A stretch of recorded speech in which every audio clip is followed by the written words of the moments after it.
Docklands, the Dogs home by 5 points. We come in on a crowded train or park our car in mud. Us kids play car park kick to kick in our team colours that we love.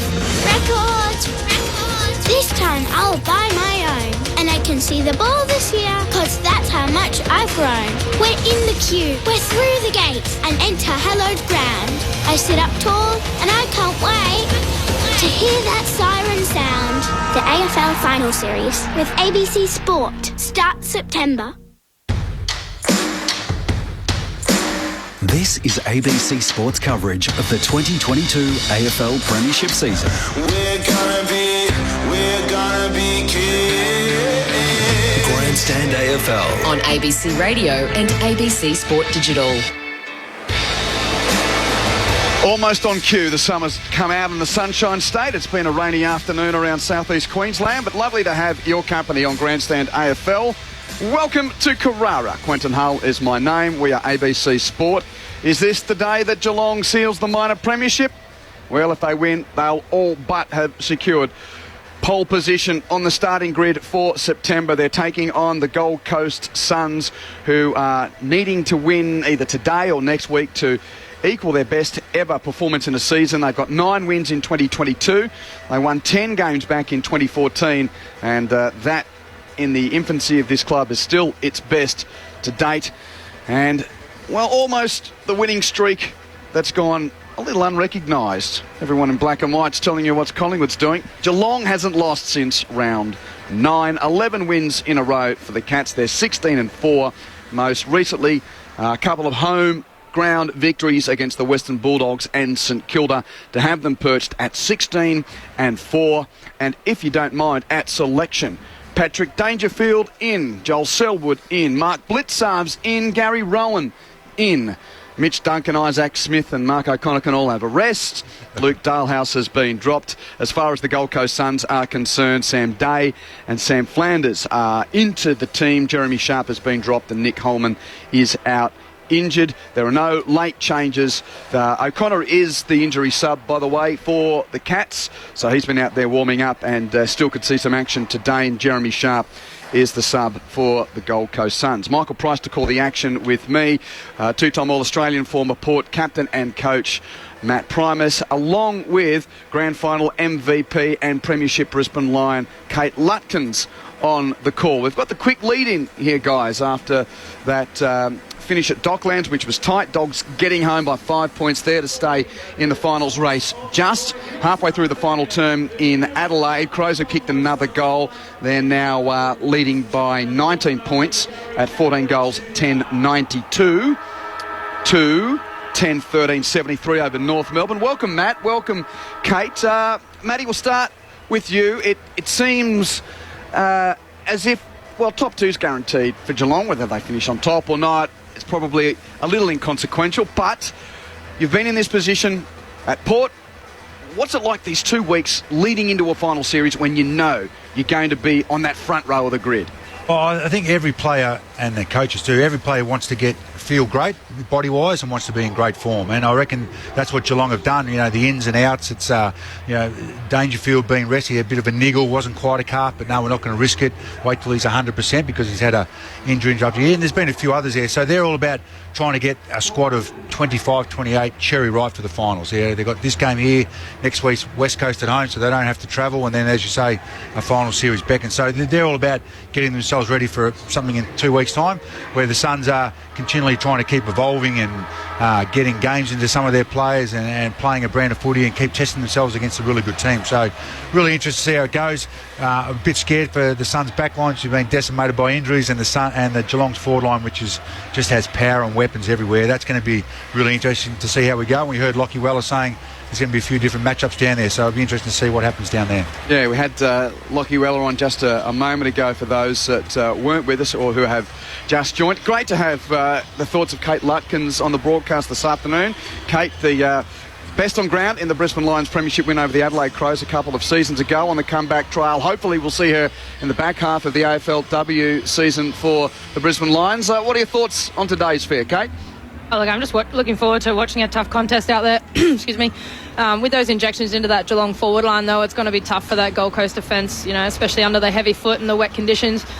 Geelong have beat Gold Coast on it by an average points of 106 points since 2018. So we'll see how we go on that one. But looking forward to a good, hard contest from both teams. And we'd love to hear your thoughts throughout the broadcast. The SMS line is up and running. The number to get in touch, 0437 774 774. That's 0437 774 774. Please include your name and where you are texting from. Let's get underway at Carrara. Bang down into the middle. Geelong with the chance first through Stanley. At his feet, Noah Anderson for the Gold Coast just threw a boot at it. It bounced into the arms of Selwood. Typically he tries to burrow through, tackled, loses the ball. Miller kicks it back into the middle of the ground for the Gold Coast. Ainsworth gathers, tumbles the handball out. Now Rankin with the blonde hair inside 50. Casbolt. Oh, sticky hands right on the arc of 50. Back to Rankin. He gave the handball. Rankin dropped it. Towed it off the ground now against the boundary line. Ainsworth chips the ball in. There's going to be a mark taken for Geelong there by Kolajasny, who saved the day in the left back pocket, but a sprightly opening for the Gold Coast. A name familiar in these parts. Now this is Jake for the Cats, kicking from the back pocket to half back, marked by Menegola. Beyond defensive 50 in weak sunshine. Were yours intermittent or full blade wipers on the drive down the M1 Pricey? About 3. Yeah, it was pretty persistent rain. Yes. Short pass from Menegola to Koning. Long kick towards the wing. Over the head of Blitzarves, half a chance for Rowan. Got a hand, couldn't mark, tackled by Graham. Blitzarves wins the crumb for the Cats though. Hand pass to Cameron. Cameron's hand pass towards half forward. Selwood's bumped off the ball by the spindly third gamer Mac Andrew. I don't care about you standing in the game, Joel. I'm a third game kid, 70 kilos ringing wet, and I'm going to knock you over. Boundary throw in, left half forward for Geelong. The lights are on here at Carrara as well. 16 odd degrees. It's a nice afternoon for football with the rain stopping. Throw in, offhand, Swallow bursts onto the ball, gets it onto his right foot. De Koning did well against Casbolt. Casbolt gave away the free kick. So young Sam De Koning has it for Geelong. Left half back. Just used his body well against a much bigger man in Casbolt, did De Koning. Of course, his brother playing with Carlton, are two extraordinary athletes. A long right foot kick goes down the outer wing, and once again Blitzarves gets himself in front, roves his own ball, shoots a handball out to Menegola, now to Guthrie. Now back to Blitzarves on the right foot to the top of the 50. Stengel bursts through, drops the mark, gets a handball away to Parfitt. Inside 50, lowers the eyes. Tui spoiled. Rose for the Gold Coast. They should get out of here. Rose's hand passes to Miller at half-back under pressure from Kolajasny. Hands it desperately towards the centre circles. Ainsworth runs onto it, couldn't gather. Henry does for the Cats, rides a tackle and wins it for Geelong. Hands through Cameron to Zach Guthrie, back to Cameron. He's at half-back now. Chips it to Stanley, and Geelong will set up from the defensive arc. Kicks it out to the Narang River wing where Menegola marks. Kicks infield to the edge of the centre square for Cam Guthrie. He marks and transfers to Parfitt. Chip mark, 70 out. Parfitt now kicks towards the forward line. Met on the bounce by Lukosius of Gold Coast. Not a great entry from the Cats. Now Anderson over the ball, tackled by Close. Locked up and a ball up 30 metres from the Cats' goal. Yeah, a bit scratchy early, as you mentioned, Q. The best team for kicking the ball inside 50, the Geelong so far this year, but scratchy early. Witts gets it down for the Gold Coast, slaps it into the path of Collins, who's tackled off the ball, picked up by Hawkins, handball to Close. He's half smothered, well done by Ellis, who claims the mark. Play on, says the umpire. Now he flares the ball out to his left half back, and finds Tuke Miller. Lateral kick across the arc of 50. It's delightful. Finds Swallow, who just holds things up, chips it onto the wing now to Ben Ainsworth, onto the logo. True centre wing side. Infield on the 45 was looking for Rose as well. Read and intercepted by Blitzarves. Didn't mark, but tapped it to the advantage of Close. Hand passes to the wing for Tui. Tui hands it to Stewart. Stewart's kicked to half forward over the head of Hawkins, who was tracking back to attacking 50. So the Hawk now has to apply defensive pressure as Collins. Hand passes clear along the boundary line. Tapped 10 metres further afield there for the Suns by Farah. Eventually out of play. Throw in between wing and right half forward for Geelong. The Cats attacking the southern end after the Dogs stayed in the finals hunt, just beating the Giants by 5 points. And the Crows leading the Kangas by 23 points at the Adelaide Oval. As the throw-in comes in off the hands of ruckman Matt Rowell, tracks it back over the boundary line where the umpire will do it all again, just between commentary wing and right half forward for Geelong. Peter from the Gold Coast asked on the text, can you boys tell me why Max Holmes hasn't been nominated for the Rising Star? That's a very good question. He's an absolutely brilliant young player, the number 9 for the Cats. Thrown in, Rao, speaking of brilliance, tackled by Stengel, who's had a cracking year for Geelong. He takes him down at right half forward, and there's a break-in play. The umpire will throw it up. No score through 5 minutes. Witts taps down at half-back for the Suns, rowed by Anderson, hands to Lukosius. Rush kick to the middle of the ground, met by Guthrie. Zach of Geelong hands it to Menegola, hand pass to Tui. Tackled by Rankin, holding the ball. And he's got the Jason Ackermanis bleach about him too now, Isaac Rankin. Acker would have been proud of that clamp. Wins a free kick on the wing for the Suns. Kicks to centre half forward. Looking for Hollands. Can't mark but does his own roving. Hand pass to Anderson. Runs to centre half forward from 50. Lowers his eyes and hits Lukosius. And Lukosius takes the mark 45 metres out and 45 degrees to the left of centre. Really good ball movement by there, the Suns. The Geelong's backs and their wingers can certainly zone off and sit off and try and read the ball, but they honoured all the short kicks and were able to find an easy target inside 50. Is that the tackle of a $700,000 to $800,000 player a year? Certainly Isaac was. Rankin. Yep. For those just joining us, we were musing about the reported deal offered for Rankin to return to South Australia, but that was a wonderful piece of play. And here's Jack Lukosius, who turned 22 during the week. And that's a poor kick off the instep of his right boot. And it floats through for the first score of the game, which is a behind a Gold Coast. 6 minutes played. In, improving conditions after what's been a rainy afternoon to date on the Gold Coast. I reckon we might have a nice little patch for an hour or two here of weather.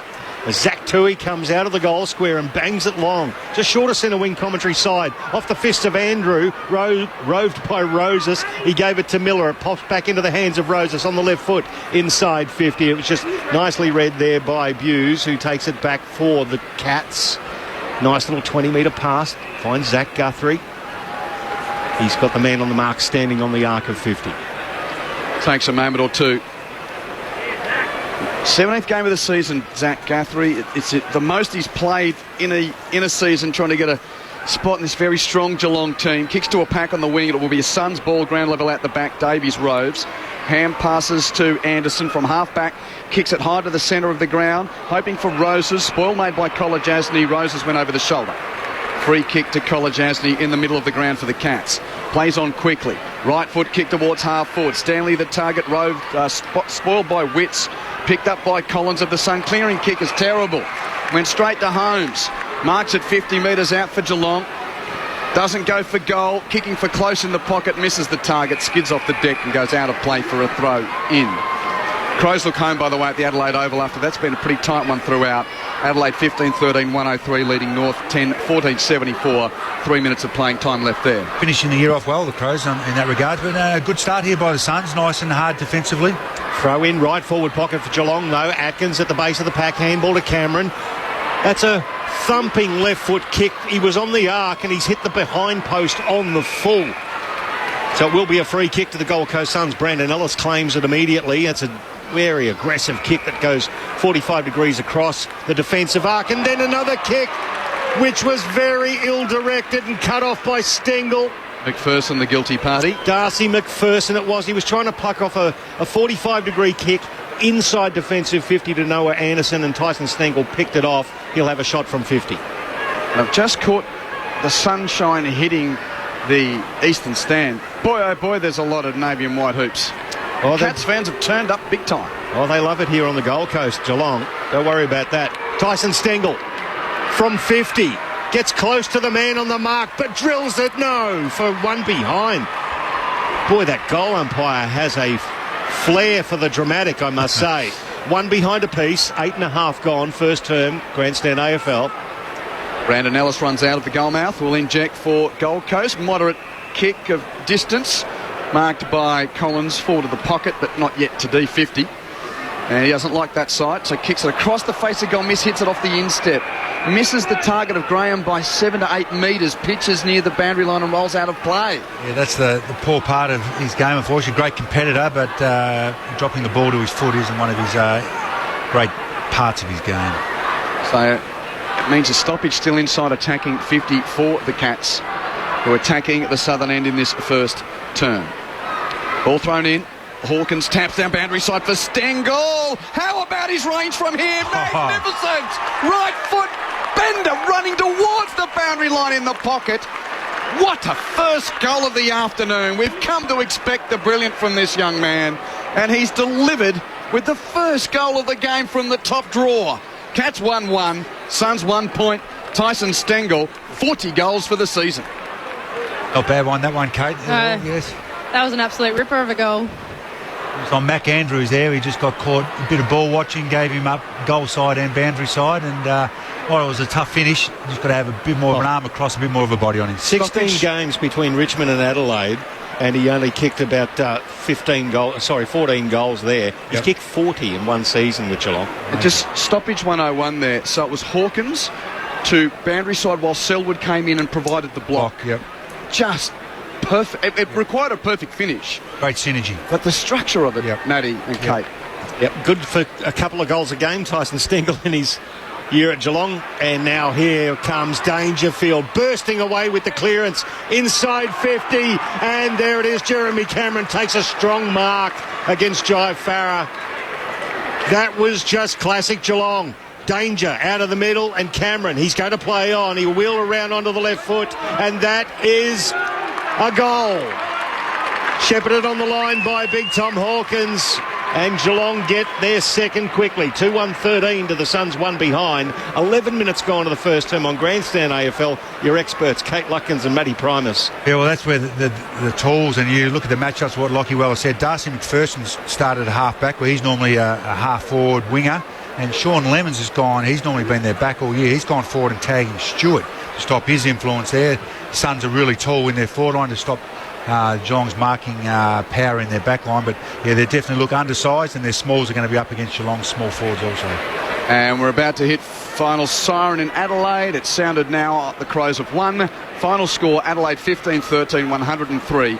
North Melbourne 10-14, 74. That's after the Dogs beat the Giants by 5 points. Umpire taking a moment or two. Back in the middle of Carrara. Sets us back underway. Fine bounce. Wits the tap down to Miller. Speaking of stoppage work, that was a fine clearance. Miller kicking high to half forward. Holman Yes, Day it was. Reaching for it. Nick Holman, of course, not playing today, but Sam Day running out and taking that mark 50 metres from goal. Won't go for goal. Kicks it on the head of Chol. Coming from behind Casbolt flew. Neither could mark. Strong tackle applied there by the Geelong defence to wrap it up. That was Lemons and Stewart. Yes, Stewart with the tackle. Absolute ripper.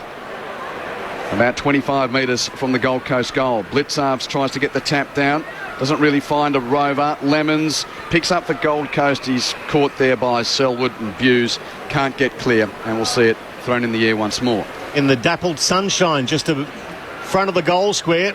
Well done by Blitzarves, who towed it forward. It came off hands, though. Geelong with another chance. Cam Guthrie, and ball back there to Kolajasny. From a standing start, he tumbles it towards the centre wing, commentary side. Close leads in the run for it, and a beautifully weighted handball in front of Rowan. He tapped it in front of himself and kept going. Beautiful pace, lowered the eyes, and unfortunately for Geelong, drilled it down the throat of Darcy McPherson, who cut in front of the Tomahawk. And now the Suns are going to get out here. Jai Farah has it in the back pocket. He tries to chip a ball to Tuke Miller just at centre half back. Boy, they're taking some chances here. Alex Davies now, who retreats to the arc of 50. He's going to look out right. Chip past the Hollands.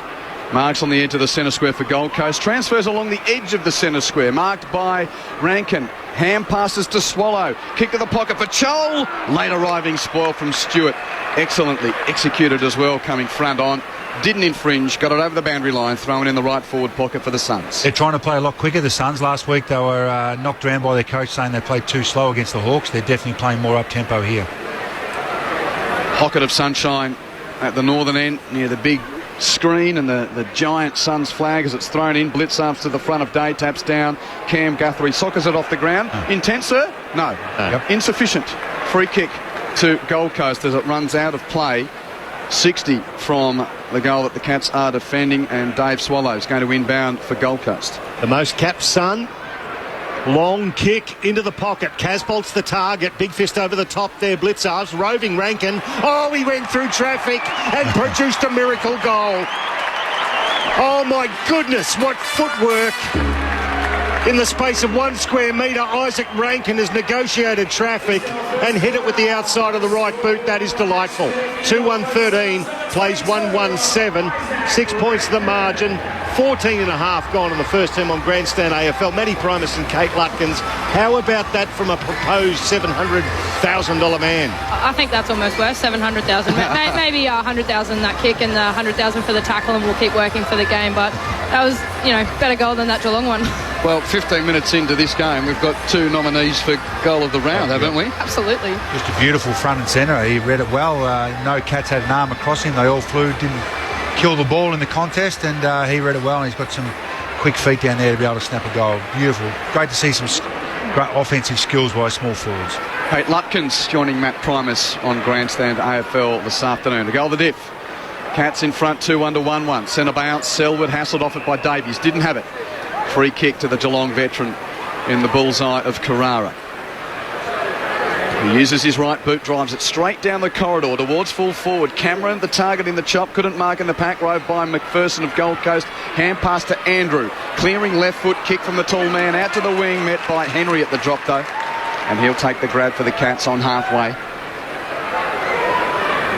Jack Henry, runner-up in the best and fairest last year, kicks Geelong back to attacking 50 off the pack. Myers and Parfitt half a chance. Parfitt had it, got tackled, handed to Atkins, he got tackled. Suns win the ball. Oh no, eventually I thought Flanders were going to get clear. Cam Guthrie tackled him, still in the chop. Atkins has another go. All this happening around the attacking 50 of the Cats, and eventually the umpire says, I will sort it out with a ball up with Geelong at half forward. Good negating work there from the young Suns in the defensive area as Geelong extract it now on the arc. Menegola, oh, beautiful vision. He tried to put it into the path of Holmes, who gathered around his ankles nicely, and then he chips it inside 50, not the distance. Now Guthrie, he turns around and just goes bang. Cam Guthrie, standing start from 45, kicks another for the Cats. 3-1-19 to 1-1-7. 17 gone first term on Grandstand AFL. They just struggled to find their opponents then, didn't they? The Suns, they cleared it, but then on the rebound they were just standing watching and really weren't trying to find or locate their opponents enough, and there was too many easy uncontested marks for the Cats. Yeah, there was a lot of Cats outside that stoppage as well, and all the Suns got stuck in, balls out and straight back in. Crows by 29, Dogs by 5, and early on here, Cats by 2 goals. On the SMS, that number, by the way, 0437 774774. One of our loyal listeners. Grant and Hobart's has got AQ. Wet and misty Hobart, expecting 45 mil of rain in the next 24 hours. And join the call, but go Blues tonight. We'll have the call for you. Blues v D's, big game. Centre bounce. Whistle on the edge of that contest was there. Yep, it's going to Selwood. We'll get the free kick for Geelong. Chips it conservatively out towards the wing, marked by Holmes. Holmes kicks to the pocket, looking for the leading target, Hawkins. Collins got in front to spoil. Ball to deck, 60 from Geelong's goal. Ricochets back to Holmes, who'd followed up for Geelong. Wins the ball, hand pass to Stengel. Near the boundary, snaps it to the pocket. Hawkins one-on-one with Graham. Graham fists it toward the boundary. Cameron somehow keeps it in for the Cats. Slaps it on his boot to the goal mouth. And Menegola pinches it away from Lukosius, who had 99.9% of the mark. But that's not enough to get paid. And Menegola steals it to kick Geelong's 4th.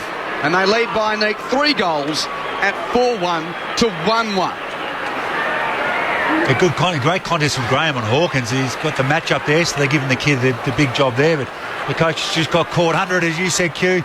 Sat there, came through, stole it out of his back here. Wasn't strong enough, probably in the air, but geez, their efficiency going forward, the Cats look pretty scary so far in this game. That's just a stronger body there from Menegola, wasn't it, really? Yeah, and that's been highlighted all over the ground. Their strength in a tackle to be able to get their arms free and not get tackled and release it to another direct teammate stands out all over the ground early days for the Cats. 11 inside 50s to 6 in favour of Geelong, and the Gold Coast kicking efficiency is down to 53% at the moment. That's indicative of the pressure, and Geelong with 66%. We're back into the middle. This time the Cats win a clearance. It's actually going to be a whistle on play. It'll come back and be a free kick to the Gold Coast in favour of Alex Davies, who was manhandled by Joel Selwood. So the young son from Cairns, a long kick inside 50. It's going to have to be day. Nobody flew for the Gold Coast. Casbolt was involved in a shepherding incident and paid a free kick to Sam De Koning. He goes laterally into the right back pocket and finds Max Holmes. That's why they didn't fly. Levi got in the way of De Koning. Yeah. Knocked him out of the way. Holmes clears from the back pocket to the wing. Andrew reads the flight to nudge Stanley under the ball. And McAndrew marks for Gold Coast. Poor kick back to half forward. Was looking for Ainsworth, well read by Stengel. Got in the way of the 45 chip infield to mark for the Cats at right half back. Plays on with a hand pass to Kolajasny. Tackled by Ainsworth. It put his hand pass off. McPherson picks it up. He's tackled though in the middle of the ground. And we'll see a neutral and a ball up. Geelong 4, 125. Gold Coast 117. 20 minutes played at Carrara. Bounce or ball up in the middle. Anderson Rose kicks to Rankin, who is on a heater to start to this one. Presents 60 out, marks, drills it forward, misses his target though. Henry gets in the way to mark for Geelong. Now, did he have the bleach blonde and Launceston last week? Oh, it was other things and kept across the game and thought... I believe it might have been the beginning of the transition. Let's put it this way. I can see that that's not an immediate blonde. That's been there for a little while. There's a long kick towards the wing. There's been a big nudge out. Gary Rowan caught one in the back and will receive a free kick. He's seriously looking at like our colleague, isn't he? He's looking very acca today with the blonde on top and the natural through the facial hair. And he's actually playing with some spark like him as well. Too. So it's inside 50. That's pretty handy for the Suns. As Stengel, who's provided some highlights for the Cats, handballs it to Myers. Good smothering effort there from Tuke Miller over the boundary. We'll get a throw in next to the behind post in the right forward pocket. It's the Cats in attack and they lead by 3 straight goals. We're probably lucky that Jason's not rostered on today. He'd be loving this. Geelong in attack, leading by 3 goals. Boundary throw in. Witts palms at boundary side, straight to Rowell. Nice work. Clearance Suns. Rush kick to half back and a pack. Day has it fisted away by Stanley. Roped by Holmes. 2 steps. Bang from 52. Just near side and a point. Good strike though. Geelong 4-2-26. Gold Coast 1-1-7. 22 minutes played first term on Grandstand AFL. Just with the ease of the way Max Holmes struck that ball from 55, and very fitting he's wearing a number 9 jumper for Geelong just quietly, as Brandon Ellis, the 2-time premiership player for Richmond, now with the Suns, chips it forward. They're just being very careful. He finds Anderson now forward towards Rowell around his ankles. He has it 40 out from his own goal. He chips it forward to Flanders, just outside 50. So they're trying to retain the ball. Flanders has turned it over. Now it's a long kick inside 50 for Geelong. Tomahawk catches. Tomahawk goals. 4 kicks from the Suns inside defensive 50. 2 kicks from Geelong. Attack, goal. 5-2-32, plays 1-1-7. And that was a mistake of their own creation from the Suns. 22 and a half gone first term. Yeah, they're trying to change angles, change the lanes, not kick straight line all the time. But I would rather get a handball receive like they did early in the first 5 or 6 minutes and try and break the lines in that regards there. And poor old Collins there, he was filthy when he saw Tomahawk kick that. He looked straight back up to the midfield and said, "What are you guys doing with ball in hand up there?" Yeah, they're just doing that one too many kicks, aren't they? Yep. Trying to get out of that back 50. Kate Lutkins with Matt Primus. If you are just tuning in, Bulldogs 9-8-62 over the Giants 8-7-57, so a 5-point win for the Dogs. They stay alive. G'day to Rachel from Ballarat. Says, wondering what the Bulldogs need to do to make the 8. Well, they need to win next week, need Richmond to lose 2 games. Essentially is the short answer to that question, Rachel. Adelaide beat North by 29. Centre bounce, another clearance for the catch. This time Zach Guthrie kicking to half forward. Andrew underneath it for the Suns, nudged off it. Roved by Stengel. Goes for a grubber towards goal, but this time Collins is there to get a hand to it and rush it through for a point, which makes it a 26-point lead for Geelong. 5-3-33 to 1-1-7. And speaking of the number 9 for Geelong, for those just joining us, the great man is in the house, wearing a half Suns, half Cats scarf. Gary Ablett, presented with life membership before the game. Great to see him here. Yeah, it was great to see him, and the reception he got from the crowd here was quite extraordinary at Carrara. Jack Lukosius with the ball for the Gold Coast and measures a kick, but it was beautifully read by Tom Stewart, who floated forward and took it in front of Rowell. He plays on. Top of the square, he kicks it. Oh, what a mark! underneath the pack. Stengel had 4 blokes flying on top of him, took a chest mark. He's 10 metres out. He's on a slight angle. He's already turned it to the middle of the ground. He's going to turn around on the right foot and kick this, but what an extraordinary mark. He just kept his feet when everybody else fell over. Stengel curls it around, kicks his second. Geelong 6-3-39, play 1-1-7. It is a 32-point ball game, 25 gone first term on Grandstand AFL. And just to continue Rachel's hopes in Ballarat, the other thing that Dogs fans are hoping on is that Carlton get thumped big twice. Because there's a way that, what the Dogs' percentage at the end of the day is near on 108 and Carlton's percentage is 109.5. So there's a couple of openings and hence the context of the importance of that victory for the Bulldogs this afternoon. Maddie and Kate. Oh, yeah, just their efficiency going inside 50. That's, 9 shots now. They've had 15 inside 50s, and it's really their smalls that are getting them. The talls haven't had too much of an influence so far, but it's their smalls and the Suns' inability to be able to clear their back 50. So dangerous times here for the Suns. What do you reckon, Kate? I'll give you a question with notice. Suns flat or Cats hot early on? We'll wait for the centre bounce. Stanley's going to do battle against Witts. Give that one to Stanley, tapping down towards Cam Guthrie. Couldn't pick it up. Anderson does for Gold Coast. Hands it over the back of his head, hopefully. Tap forward by Swallow to half forward for Gold Coast. First to meet at Bewes of the other Cats turned it over. Hand pass goes from Hollands to Rankin. Tries to pick up at the top of the square, then soccers it! Soccers it through Isaac Rankin. We're going to the arc. Was that touch? There's no great celebration for Isaac Rankin. I felt as if the goal umpire was going to call out a goal, Q. Touch, one behind, please confirm. Call on field as a point. Review underway. Mind you, he looks deadly near the ball today. Wasn't touched off the boot. There was half a chance of a player close to the goal line touching it through. Henry's That's a great goal reaching out. Effort from Review Henry. complete. Looking at this angle, we can see the ball is touched by the Geelong defender before crossing the back of the goal line. Decision on scoreboard. Which means a behind Geelong 6-3-39, Gold Coast 1-2-8. What do you reckon, Kate? Well, I think Suns started pretty hot, but then I think Geelong just kind of built into their game, and then, with their experience and their strength, it started coming over the top of the Suns. 16 inside 50s to 9 now.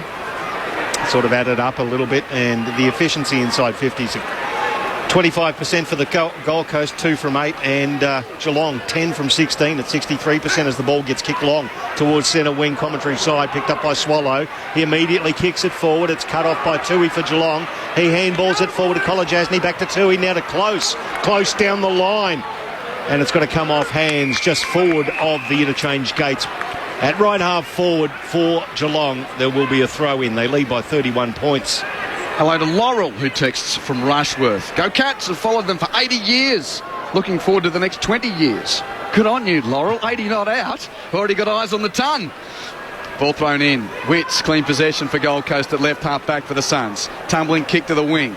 Bounces to the advantage of Bewes for Geelong, who just stumps it on his boot back towards where it came. Half forward for Geelong, running out to the ball. Hawkins couldn't mark, went to Deck. A Dangerfield, in fact, in the chop there. He picks himself up, ball still on the ground. Farah has a go for Gold Coast and extricates himself. Gets a left foot kick around the boundary line. Met by Casbolt, couldn't mark close to the line, and he knocks it out of play. Boundary throw in.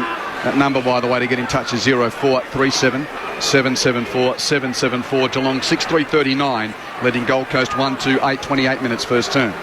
Gold Coast only operating at 51% kicking efficiency at the moment. They're struggling. Throw in right in front of us at the back of the pack, picked up by Atkins. In a tackle, gets a handball away to Selwood. Deft little touch. Got it down to Cam Guthrie. Long kick down the line. Suns with a 2-on-1, but it was very close to the boundary. That's helped Gary Rowan take it over by hand, and we'll get a throw in the right forward flank for Geelong, leading by 5 goals, 1 at the moment, late in the first turn. Dusk or more rain? No rain. I think it's dusk start. Yeah, it's dusk, and I think we might have been clear of rain for the second half. Could be good, Q. Yeah, getting a bit darker, and the artificial lights taking over a bit more. Nice tap down in the ruck there from Blitzarves to Cam Guthrie. He's tackled, though, at the coal face, locked up at the stoppage. And we'll do it once more. Umpire comes in with arms crossed. Have a ball up to take place. Still attacking half of the ground for the Cats, who have kicked 6-1 in this opening term. Ruck won by Stanley. Looking for Selwood. Couldn't pick it up, but picked up by Stanley on the ricochet. He whacks it high with his left boot inside 50. Hawkins a couple to beat. Can't do so. Lukosius wins the crumb for the Suns. Hand pass to Andrew. Weird old kick. Ended up okay. Taken by Miller at defensive 50 for Gold Coast and down the corridor with a kick marked by Ainsworth on the juggle. He runs. Quick transfer down the corridor. Chip passes marked by Day. 45 out. And one of the original Suns says, I will slow it down and have a shot, with Buse standing the mark for the Cats 45 metres out. A lot better movement there, the Suns. Nice and fast. Some overlap, wheel and go, play it on and get into Sammy Day's hands, who's been brought in for this game to take away the Cats' ability to mark the ball in their back 50. So hopefully finish off with a goal. Contracted for next year, but I might not get to use this line for too many more years. Day in the twilight for the Suns from 50. Right foot kick. Beautiful strike. And the Gold Coast needed that. The bugle redo sounds around Carrara. Geelong 6-3-39, Gold Coast 2-2-14. Just his 4th game of the year, Sam Day. And questions about his future with the emergence of Chol and Casbolt this year. Mac Andrew, a big body coming in as well. So King back next year. Yeah. He has been lighting up in the VFL, but he plays a role for them. And obviously tonight they've brought him in to make sure all the Cats' key backs don't mark the ball in the air when the balls come down. They've done a good job so far. He's not a high possession winner, but he'll be there more to play a role and probably have 10 or so possessions and a couple of goals. So it is a really good atmosphere here on the Gold Coast, and there's plenty of hoops around the stadium. They're enjoying it at the moment. Umpire goes back into the middle of Carrara. It's cleared up to a very pleasant late afternoon evening here on the Gold Coast. Jared Witt slaps it forward. Cut off there by Guthrie, but Davies enters the fray. Gets through some traffic. Great tackle. Selwood chased him. Got the young man at centre forward and just pulled him down to the ground. Won himself a free kick, the champion. Selwood now straight down the middle to centre half forward, looking for Hawkins. Big fist forward, back into the middle of the ground. Geelong have it now, towed forward by Bledsoe. It bounces for Stanley, but Caleb Graham puts himself in. Gathers, he's jumped on. Ball stuck underneath. The umpire's going to circle and say he was too high. Dealt with by Gary Rowan. It'll be a free kick. It's the plainest day one where the man's head over the ball was already down around the ball and Rowan jumped into his head and his back. So Graham gets the free kick, conservative kick back to the goalmouth for Collins. You say plain as day, Q. I just never call them anymore. Yeah, well, they're one of the few that I was confident about. There's not too many these days in that regard. Chip to Ellis, Ellis to Andrew. And he's had a good start, Mac Andrew, the spindly, talented number 5 draft pick who was reefed out of the Melbourne Academy system by the Suns. His kick infield wasn't that great. And off the deck it goes out of play. Yes, the Suns happy to spend their pennies in the bidding process to get Mac Andrew. He looks, in the 3rd game, he looks very aware of himself and time and space. And as Lockie Wells says, a nice kick too for a big fella. An unnamed text, loving the call but not sure of the significance of number 9. That was James Kelly's number. Go Cats. It was a transposition of the Gold Coast number 9. Yes, but thank you for the text. But thank you. Ball back out of play. We've got 38 seconds left to quarter time. Miller at the stoppage, tackled immediately by the long-sleeved Close. We've got some help in that contact from Atkins. Another neutral. Stanley taps down. Where's the rover? It's Miller for the Suns. Kick smothered off the boot by Atkins. Late chance for the Cats. Hand pass infield to Cameron. From the centre of the ground, booms a left footer inside 50. At the back of the pack. Falls to the hands of Stengel for 3 in the turn. Sparkling Stengel at Surfers Paradise. Rolls it through for another. Oh, the sun may be setting here on the coast, but the bright lights and the show is just starting for Tyson Stengel and Geelong. 7 goals, 3-45 leads 2-2-14. 3 for Stengel in the first term. That was a beautiful entry into that forward line there.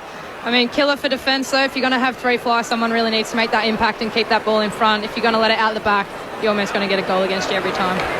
And the highest possession winner on the ground too. So he's playing the small forward role. He's had 9 touches, 2 more than Cameron, who's also the other forward, more than the Suns mids or the Cats mids. So what a first quarter. And 3 goals won. Yes. Now there's $700,000 a year for a small forward. If he continues that. Kick 12 a game, yeah, that's a bargain at that price. Pretty handy. Back into the middle. Noah Anderson takes it off hands and he's tackled, loses the ball, picked up by Swallow. Now inside 50. Tracking back with courage. Boy, that was courageous. Good mark taken there by Collar Jasny, backing into the pack, coming on to him. But that will conclude the first quarter, and a dominating one for the Geelong Footy Club. 7-3-45 plays 2-2-14. It is a 31-point margin at quarter time for the Suns. You've only got the 2 goal scorers in Rankin and Day. For Geelong, though, Stengel's got 3. Hawkins, Menegola, Cameron and Cam Guthrie have 1 apiece. Thank you, Michael. Earlier today, the Doggies staying in the fight, just 5-goal win over Greater Western Sydney at the Docklands. Final score there, Bulldogs 9-8-62 over Greater Western Sydney's 8-7-57. And some joy for Crows fans in what's been another tough season. Been tough for Kangas fans as well. But the locals got the money there. Adelaide winning by 29 points. Final score 15-13, 103 to North's 10-14, 74. Later on tonight, Melbourne and Carlton from the MCG, the Derby over in the West. Depending on where you're listening to us, you'll hear that on Analog Radio or wherever you are listening to us. You can always choose the call that you want. Just go to the AFL app and look for the ABC Worm. In the National Rugby League today, there are 3 games. The first of them complete, and the Roosters are going to beat Cowboys. I'll just get the final score for you. Yet 32-18 final scoreline there. Sydney Roosters 32 over North Queensland 18. West Tigers and Cronulla Sutherland yet to start, and Brisbane and Newcastle will complete the triple header Saturday in the NRL. Here we're quarter time in twilight footy of the Saturday of round 22 of the AFL, and it's Geelong by 31 points over Gold Coast. You're enjoying it all on Grandstand AFL. This week on Landline, new ways of looking at food waste. I did have chickens, I did have compost, then we got rats and then we got snakes. Not my thing. And farming Christmas trees. Bringing Christmas cheer to people all year round is a whole lot of fun, but it's also hard work. That's Landline, Sunday 12:30, ABC TV and streaming on ABC iView.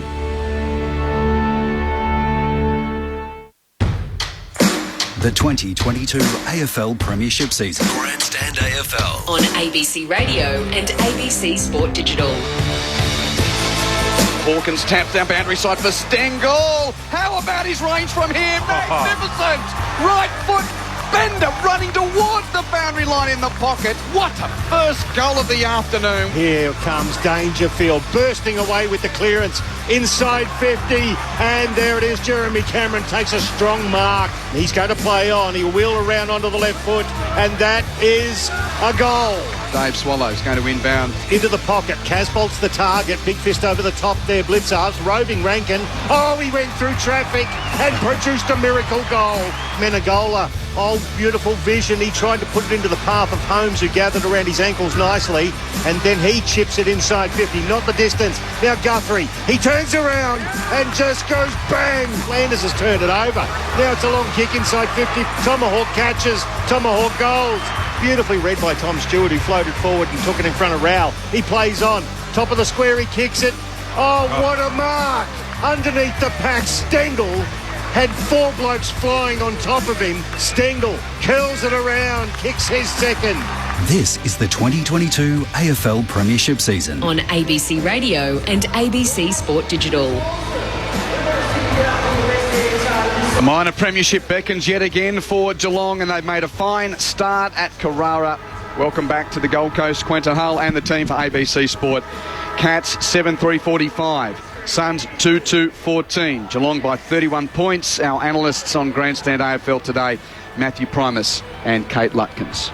Well, Kate, I think we just saw the skill and experience of the Cats, wasn't it? The key performance indicator, I suppose, every team sort of looks on clearances and contested possession are pretty similar.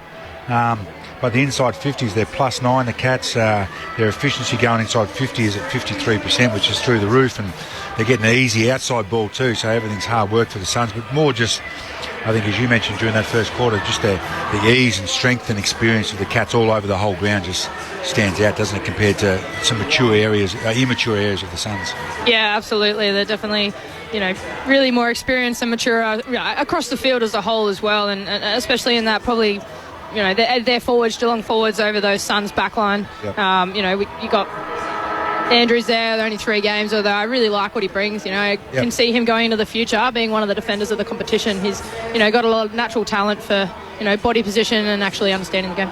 I know it's a football broadcast, but we've got to take a bit of this, considering the news of the week. I've gone to... See, that's why I'm a sports broadcaster and not a DJ. They were playing Olivia Newton-John. Oh, right, okay. Yeah, they've gone to Pat Benatar. Just flicked. So I missed it, yes. Always the job to try and bring the fans into the stands. Into the stands, no doubt about that. Yeah. But as you mentioned, Budrick, Weller, Powell and Ballard are all their small, medium backs. The Suns are all out injured, long-term injuries, and that's what's exposing them. Their key backs have done okay early days against Cameron and Hawkins, but they've been exposed with all their smalls down there, and the ball hasn't gone down there a heap, like a heap as in easy ball, but every time it goes in there, Geelong forwards just look like they're going to tear them apart. So Stengel 9 possessions with 3 goals. Yep. Cameron 7, Cam Guthrie 7, Blitzarv 7, Zach Guthrie 6, Holmes 6. Leading the way for Gold Coast, Tuke Miller with 7 out. Isaac Rankin a dazzling start with 7 touches. Noah Anderson 7 as well. 6 for Dave Swallow. Geelong had it 22 more times at 95-73. The inside 50s, Cats +8 at 19-11. Scoreboard sees Geelong leading by 31 points as we enter the second term with Michael Price. Back into the middle, Jared Witts versus Reece Stanley. Stanley decisively, but it's going to be a free kick to Stanley anyway for a Shepherd against Jared Witts. I'll ask your opinion about that one later, Matty Primus. A long kick from Stanley, straight into 50 and floating there, Blitzarves. They just didn't have a tall enough match-up for him. He takes the mark 45 metres out, but it's a 45-degree angle to the left. Oh, he's lining up with Tuke Miller. He did in the first quarter, off and on. Not a tag like last week where the Hawks completely shut him out, but as soon as that free kick he pushed forward, Tuke was 4 or 5 metres off. Great kick by Stanley. Once it was in the air, poor little Tuke didn't have much of a chance. So Mark Blitzarves, 5 goals, 5 for the year. From 50 metres, strikes it nicely, and it squeaks through. Cats get an early one in the second quarter.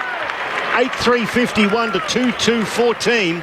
37 points the margin. 1 minute gone, second term. And just the size of him. So Blitzarves playing as a midfielder, Dangerfield playing as midfielder, and Selwood. They're just 3 monsters. Like when you look at them live here for us, they just stand next to the Suns guys, and it's just a comparison. You just can't look at it. It's just so much bigger and taller. You can see the thickness of the stature of Tuke Miller and Matt Rowell, but they're giving away height 4 or 5 inches, aren't they? It is. It's enormous, and that's where the dominance from the contested possession is coming for the Cats. They're able to free it out and get it on the outside where the Suns can't do that. Yeah, so it's Stanley jumping, Blitzarves, Dangerfield and Parfitt underneath.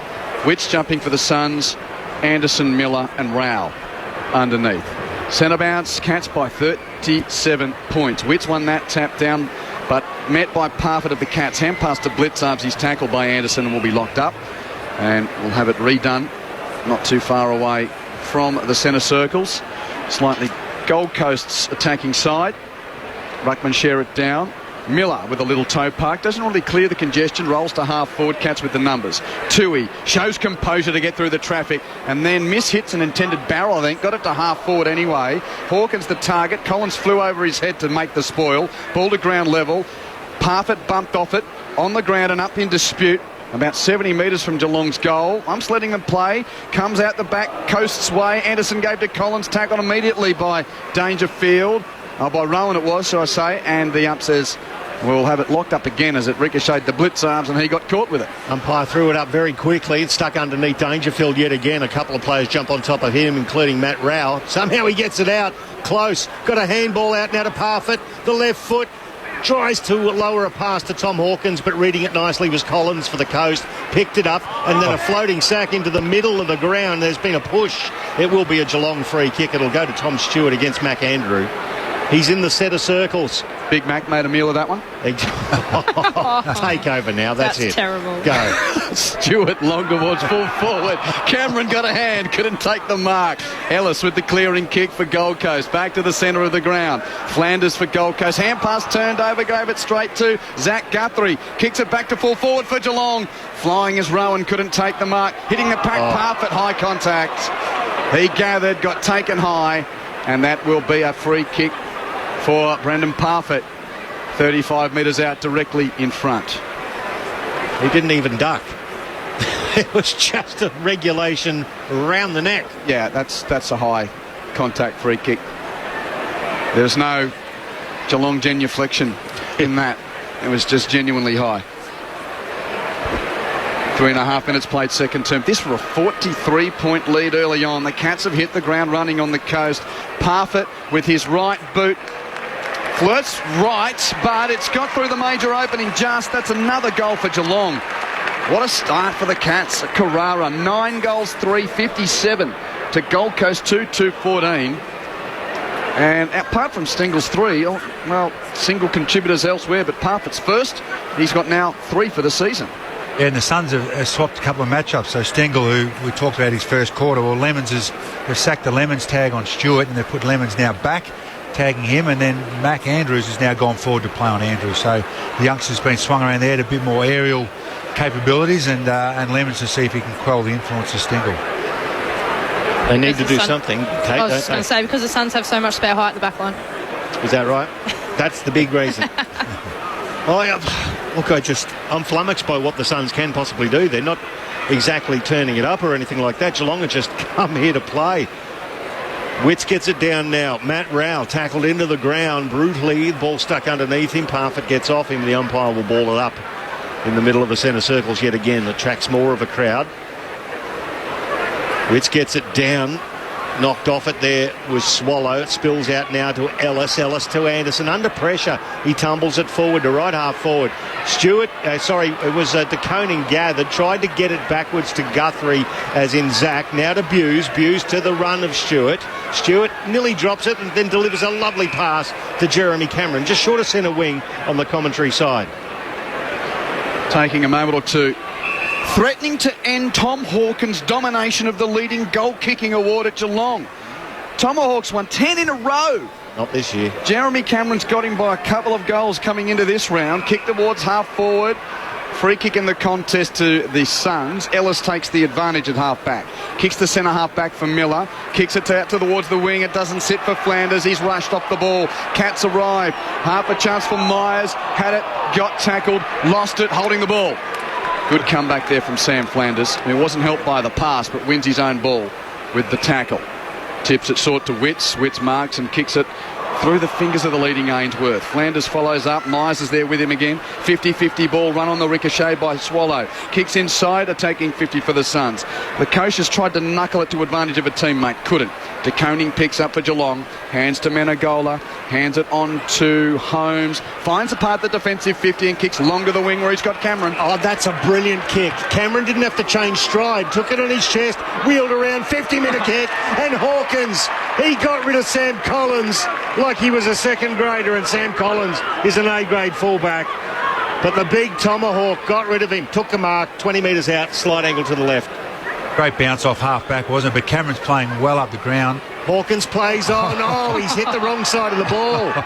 Out of bounds on the full, methinks. No, it pitches just inside.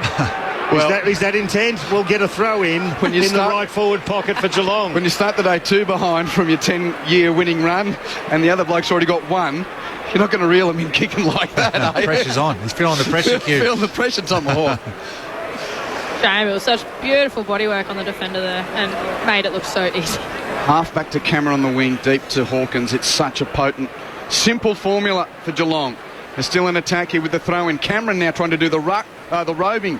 Got a little handball away in the chop. Canberra got a kick up and under. Stolen by Ellis of the Suns. Quick hands to Miller. Quick hands on to Timmer, who got buffeted off the ball. Picked up by Geelong's Guthrie. Kicks inboard looking for Hawkins. Couldn't mark. Right by McPherson of Gold Coast. Hand pass to Ellis from the pocket. Desperate clearance to half back and a pack. Hits the deck. Play on as Flanders applies a tackle on Atkins, and it's locked up Right half forward for Geelong, left half back for Gold Coast. 8 minutes second term. Cats already leading by 43 points here. 24 inside 50s to 12 as we speak. The Gold Coast pick the ball up. Ellis handball to Touk Miller under pressure. Just gets the handball away to Witts. Under extreme pressure, he turns it over now. Jeremy Cameron, the handball back to Parfitt at right half forward. He gives it to Menegola, tumbling it inside 50 and is cut off by Jai Farah. And he's immediately confronted by Tom Hawkins, who gives him a little throw over the boundary line just for a few giggles. And we're going to get a throw in. About 30 metres out, right forward pocket. Just about every player on the field is in front of the centre circles. Earlier today, Dogs stay in the hunt, just winning by 5 points over the Giants. Adelaide defeating North Melbourne by 29. Throw in, Witts clean possession, but Hawkins then tackles him. Ball spills to Selwood. He's tackled by Rao. Picked up by Parfitt. He's tackled by Ellis. Ball up. 3 individual contests there. Very rarely you see that at the coalface. But the ump will have to sort it out again. Witts taps down to Rao. He'll get a clearing kick this time. Rush to half back. Blitzarves puts himself at the drop and juggles thrice to take the mark for the Cats. Hand passes to Cameron. Spearing ball looking for Holmes. Spoiled away by Hollins, but roving is Stengel. He's already got 3. That kick's not got the penetration. Goal line saved by Ellis of the Suns. Hand pass to Hollins in the pocket. His kick to the sliding knees and fumbling hands of Noah Anderson at half back. And he fumbled it twice over the boundary line. And a throw-in will take effect. Left half forward for Geelong, right half back for Gold Coast. 9.5 second term. Cats by 43. Throw-in across the arc of 50. Witts versus Blitzarves. Blitzarves from the rear position got it down, but it's taken by Rao. Longer kick on the left foot and a beautiful mark taken by Sam de Koning. On the commentary wing. Handball inboard. Tui. And that's a long bomb inside 50. At the front, Stanley, roving front and centre, Parfitt, the handball to Myers, under pressure, the no-look handball turned over, picked up by Ellis, he gathers, tries to bust his way through several, the ball spills underneath him, he got away with one there, and methinks Brandon Ellis trying to use his prior opportunity, and he did so, he spent it up big, but the umpire's going to come in and ball it up. Atkins peels himself off the turf. They set up so well, the Cats behind the ball in this scenario. Matt Primus with you as Witts taps down to Miller, defensive side. Miller's got no one to really... Well, he just kicked it off the ground towards the boundary and Lukosius fumbles it out. It's an interesting one. Touk sort of couldn't catch that one from Jared Witts, and a bit of a loose kick almost into a dangerous position. So throwing in the right forward pocket for Geelong. We're attacking the big screen in near the very limp Gold Coast Suns flag. Not a breath of wind around. Hawkins taps boundary side for Cameron. Breaks the tackle, tries to hand it back to the Tomahawk. But through it. Through it? Or? Sling tackle. Oh, sling tackle. Okay. He threw him very roughly to the ground, sir. Jeremy Cameron will get a free kick. So, started the day with 56, has one to move to 57. Tomahawk starts the day with 54. So, Cameron now leads the Geelong goal kicking race by 4. He snapped it through for his second of the day. And that's 10 already for Geelong. And you'd sort of, if you've just tuned in, you think, oh, I'm about to give the score. Geelong 10-3-63 to Gold Coast 2-2-14. You might think, oh, dud game. No, well, I must admit, for those of us in this part of the world don't get to see Geelong very often, it's just fantastic to see how they're going about it. What are your thoughts, Kate Lutkins, Matt Primus? Oh, I just think it's absolutely beautiful to watch them go about it and to see that experience on the field, see them connecting and really, working it out in the field. Yeah, it is. Just watching Cameron, I don't know how many possessions he's had now. He's up to 12 touches. He's going up again. He's got Joel Farah is playing on him, so what a lesson the young fella's going to learn. But up around the ground at that time there, he was at the stoppage. He just blitzed through. Farah gave him goal side, and then they had to do the tackle to give away the free kick. But just to see how they manipulate the opposition is great to watch. He's playing a very expansive game. He's got 3 inside 50s as well, but he's covering a lot of territory, Jeremy Cameron. So we're back into the middle here. Chol, that's the first possession for Mab Chol. Gets the ball inside 50. McAndrew takes a mark. There you go. A spark of excitement. McAndrew handballs off to a standing start to Hollins from 50. He launches. Is it a goal? Umpire says yes.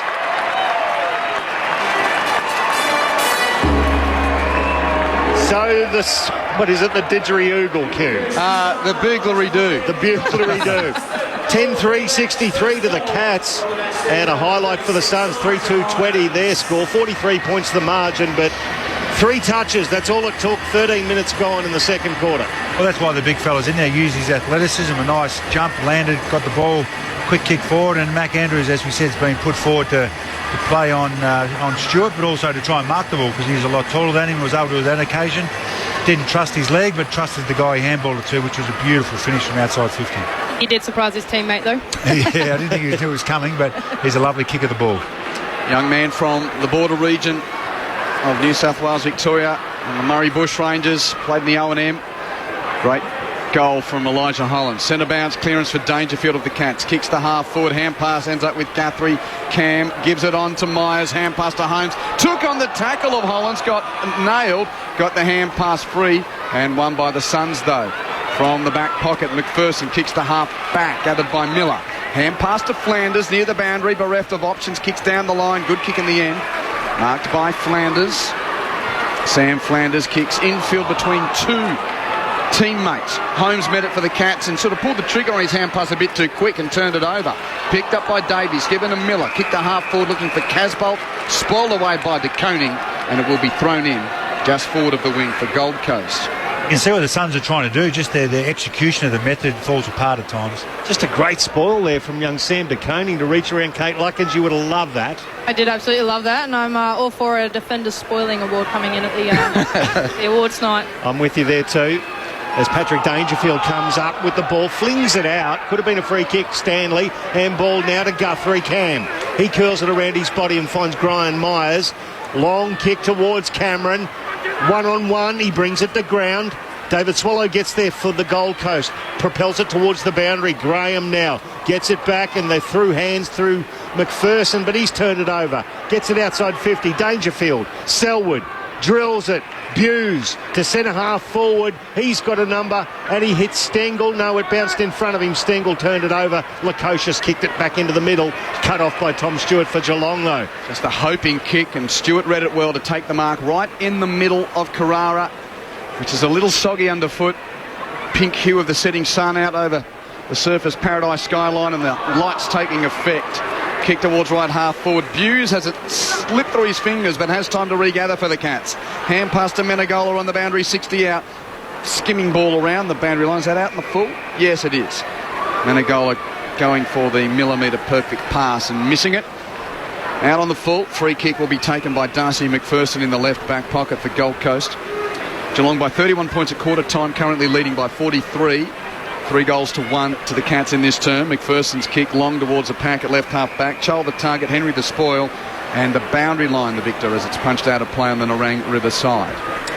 31 inside 50s to 13 now, starting to add up, and Geelong plus 34 in disposals. The clearances are pretty even though, so they're expanding once they do get the ball. Throw in on the outer side. That could be a free kick. The throw in was that short. The two ruckmen wrestled each other to the ground, 80s style, and nobody did anything. Patrick Dangerfield ran around with the ball from right half forward to the goal square. Cameron, juggling Mark, no. He's paid a hold, the umpire, against Jeremy Cameron on Sam Collins. Collins relieved, takes the free kick and hits Darcy McPherson. He goes outside defensive 50 and finds Lukosius. Infield on the 45 towards the edge of the centre square, marked by Ainsworth. Kicks it back to the wing for the presenting Malroses Jr.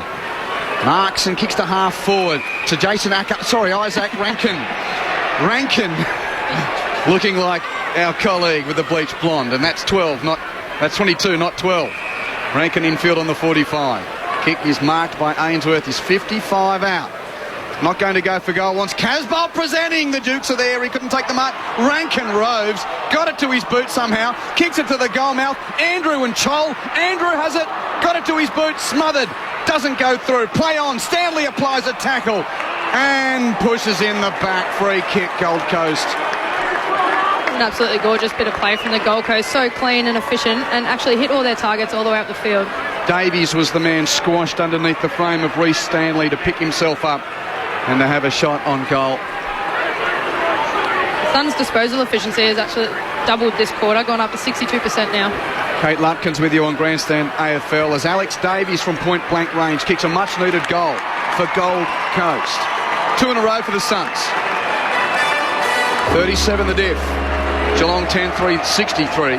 Gold Coast 4-2, 26. I'm Quentin Hull, calling with Michael Price, Matt Primus and Kate Lutkins, your company. You're listening to round 22 action of the 2022 season on Grandstand AFL through ABC Sport.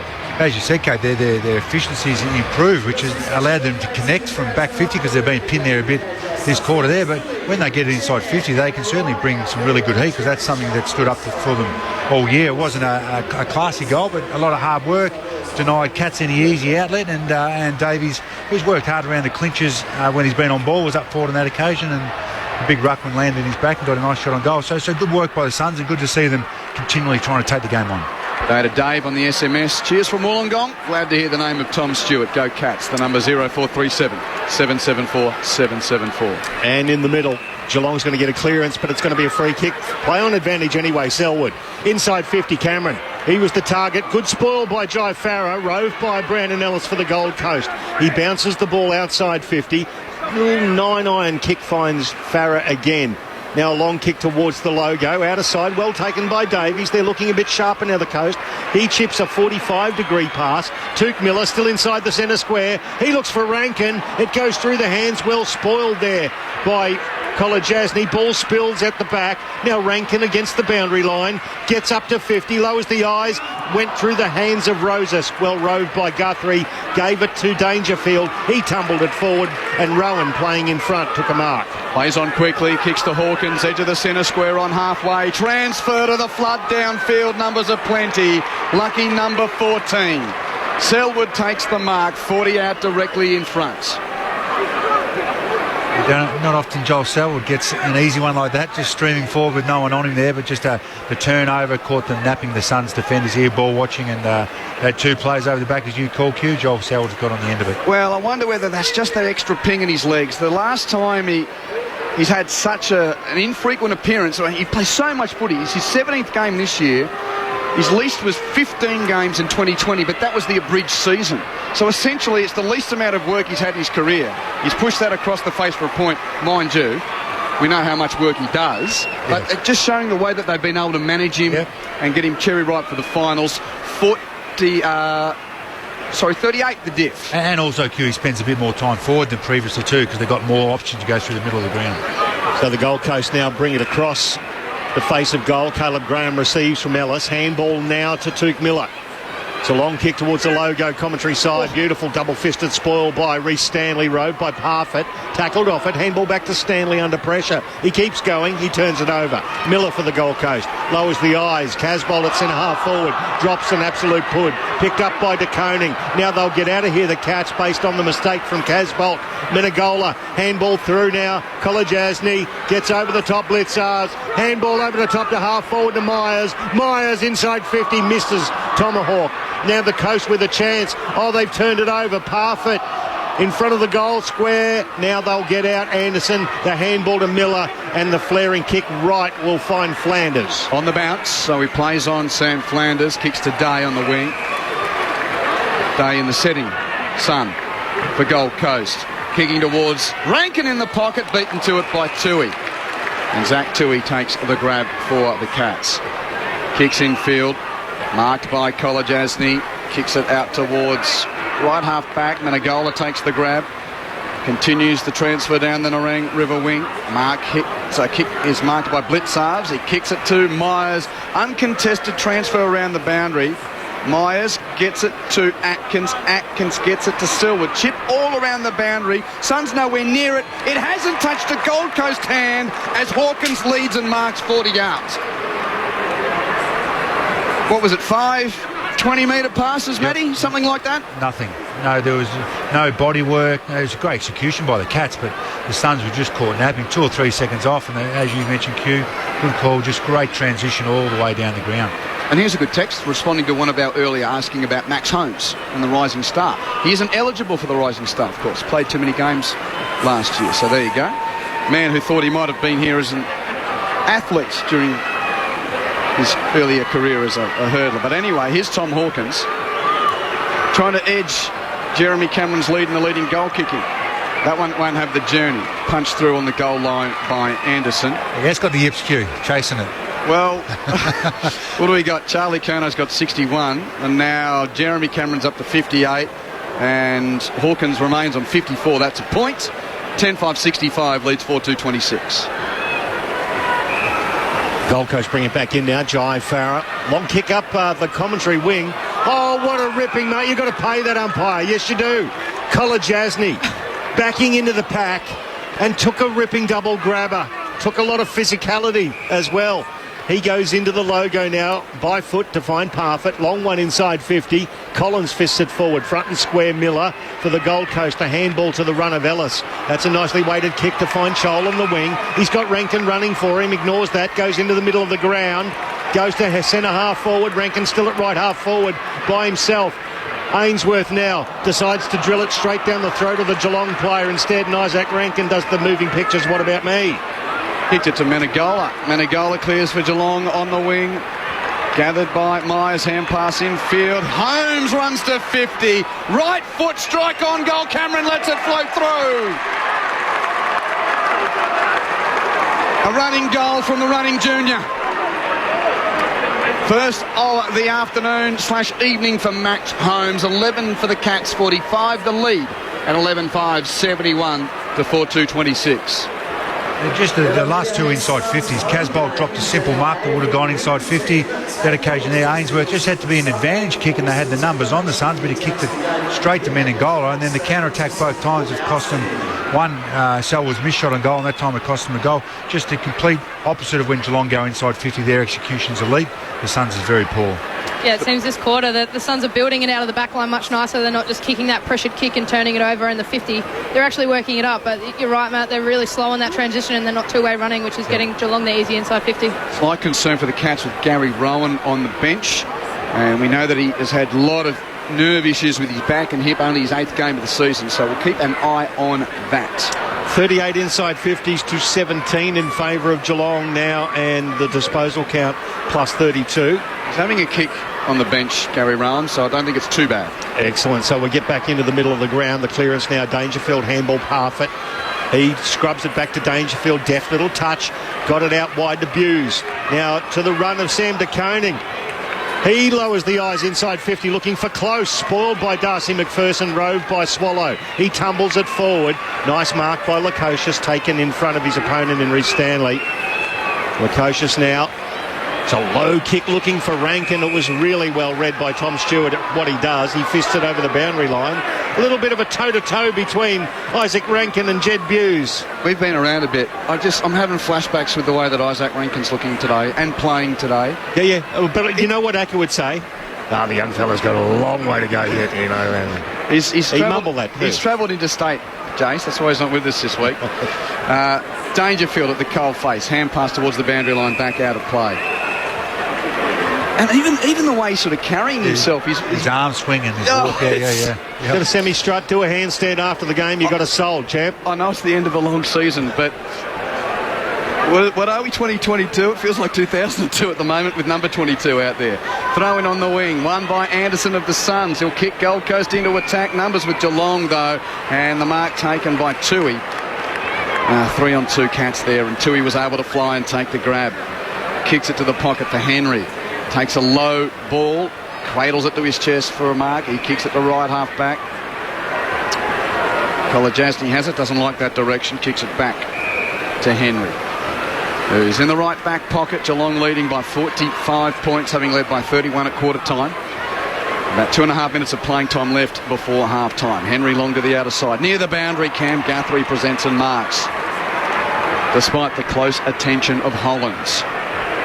What I like about the new version of Geelong, Matty Primus, Kate Larkins, is that they can pull gears now. They've slowed it down or they can speed it up. Guthrie down the line to the wing and a pack. Off hands and out of play for a throw-in.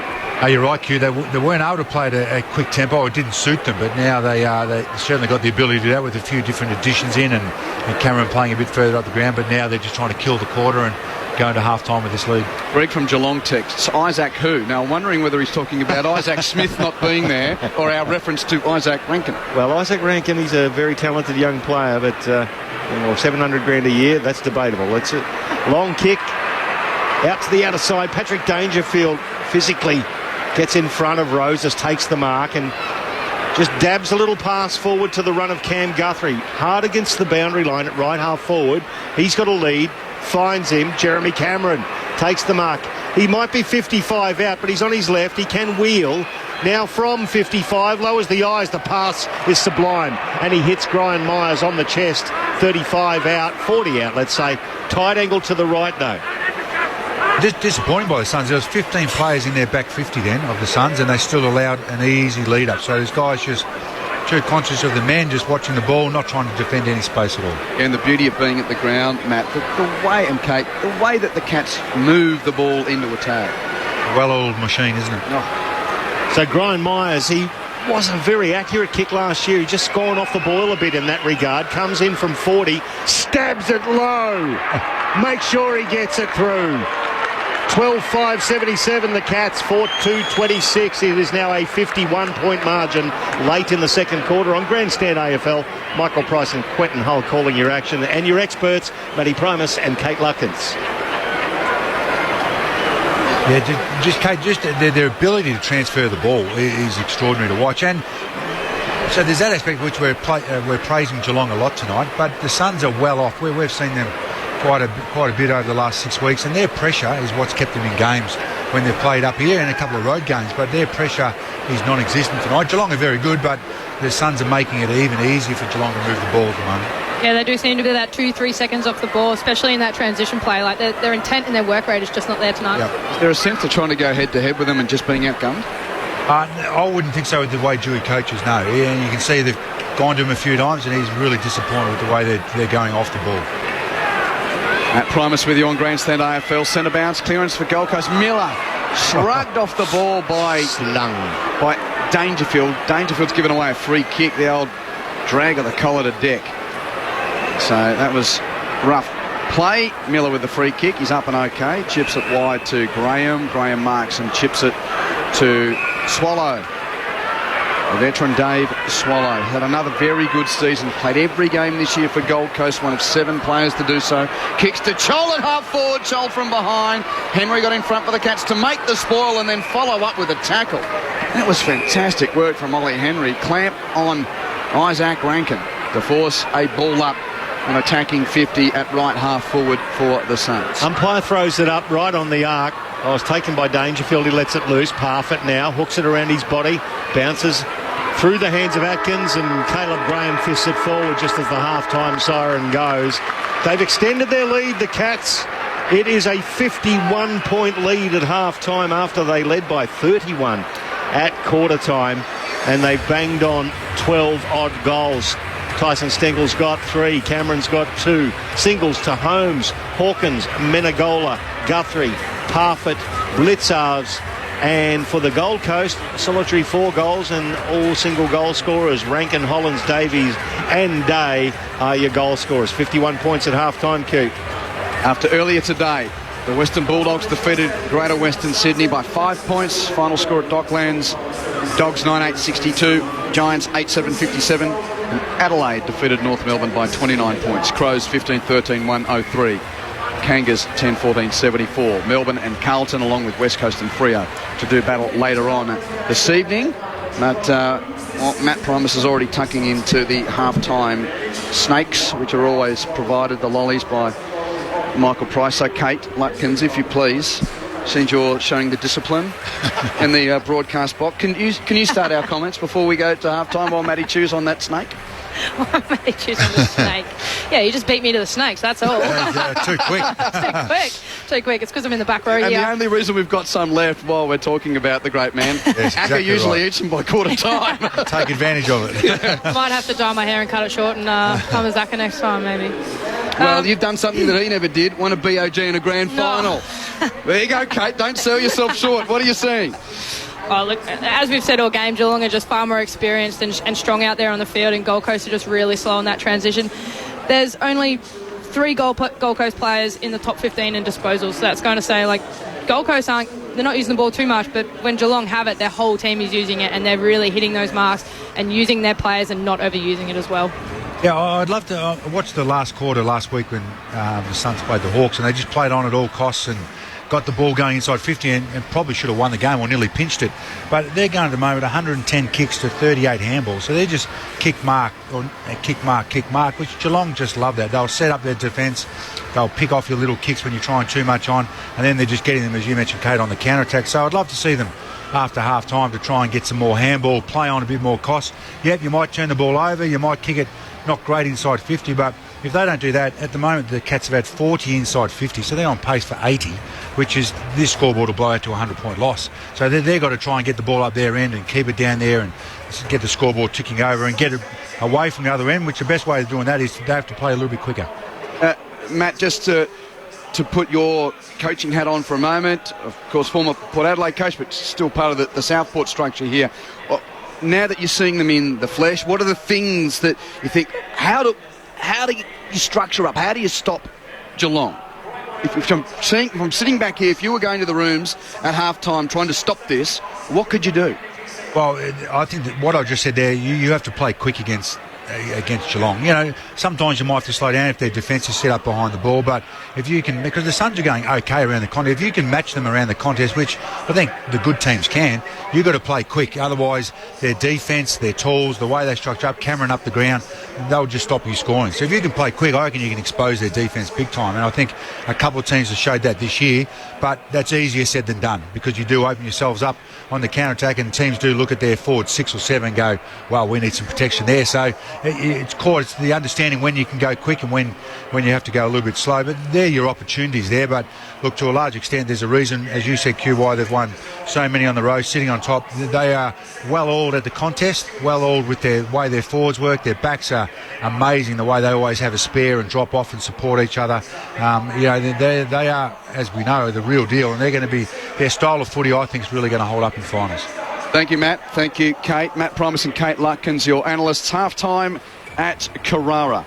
Geelong leading by 51 points, 12 goals, 5, 77 to Gold Coast's 4-26.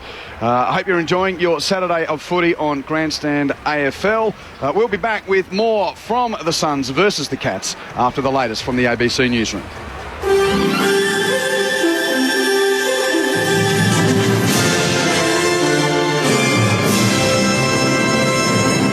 Hello, this is ABC News with David Rowlands. The nation's first law officers have agreed on draft principles to reduce and criminalise coercive control in abusive relationships. State, territory and federal attorneys general will develop a nationally consistent approach towards dealing with behaviour that seeks to control and dominate another person in a relationship. Federal Attorney General Mark Dreyfus says the draft principles will help raise awareness of the behaviour that is often linked to domestic violence. They set out a description of what coercive control is. They talk about how to deal with coercive control, and in particular, I think, will make it better understood. Acclaimed author Salman Rushdie remains in hospital with serious injuries following a knife attack in the United States. Larry Buttrose reports. The renowned prize-winning author of Midnight's Children and Shame was attacked as he rose to speak at a literary event in upstate New York. For decades now, his life has been threatened by a fatwa issued by Iranian clerics for writing in the Satanic Verses, first published in 1988. His agent says the Indian-born 75-year-old suffered knife wounds to his liver and arm and could lose an eye. Police have arrested a 24-year-old suspect. US President Joe Biden has hailed the passage of a bill through the US House of Representatives that's seen as the biggest climate package in American history. It aims to cut domestic greenhouse gas emissions and also allows US Medicare to negotiate lower drug prices for the elderly, as well as ensuring that corporations and the wealthy pay their taxes. Mr. Biden says that the changes will affect everyday life. The American people are going to see lower prescription drug prices, lower healthcare costs, and lower energy costs. And big corporations are finally going to start to pay their fair share. Those that are paying $0 in federal income tax will now have to pay a minimum tax. The New South Wales Education Minister, Sarah Mitchell, says the state government aims to recruit more than 3,500 extra teachers long term. The Teachers Federation State Council says it will continue to campaign for more teachers, while an upper house parliamentary inquiry continues next week. Ms Mitchell says a meeting with the Federal Education Minister, along with other states and territories, has highlighted shortages across the country. Residents, union representatives and environmental groups have gathered in Hobart and Launceston to publicly oppose Tasmania's anti-protest laws. Liz Gwynn is there. The legislation, which is being considered by the state's upper house, would impose mandatory fines and prison terms on protesters who obstruct business activities. Today, a protestival is being held in Hobart with around 150 people in attendance before a march through the CBD. In Launceston, an open mic rally is underway at Civic Square. Organisers say protesting is a human right and the laws represent a harsh suppression of free speech. The government says it supports peaceful and lawful protest, but workers also have a right to work in a safe environment. Queensland has recorded more than 3,100 new COVID cases in the past 24 hours. 16 people have died from COVID-related illness in that time. There are 507 people in hospital with the virus, 19 in ICU.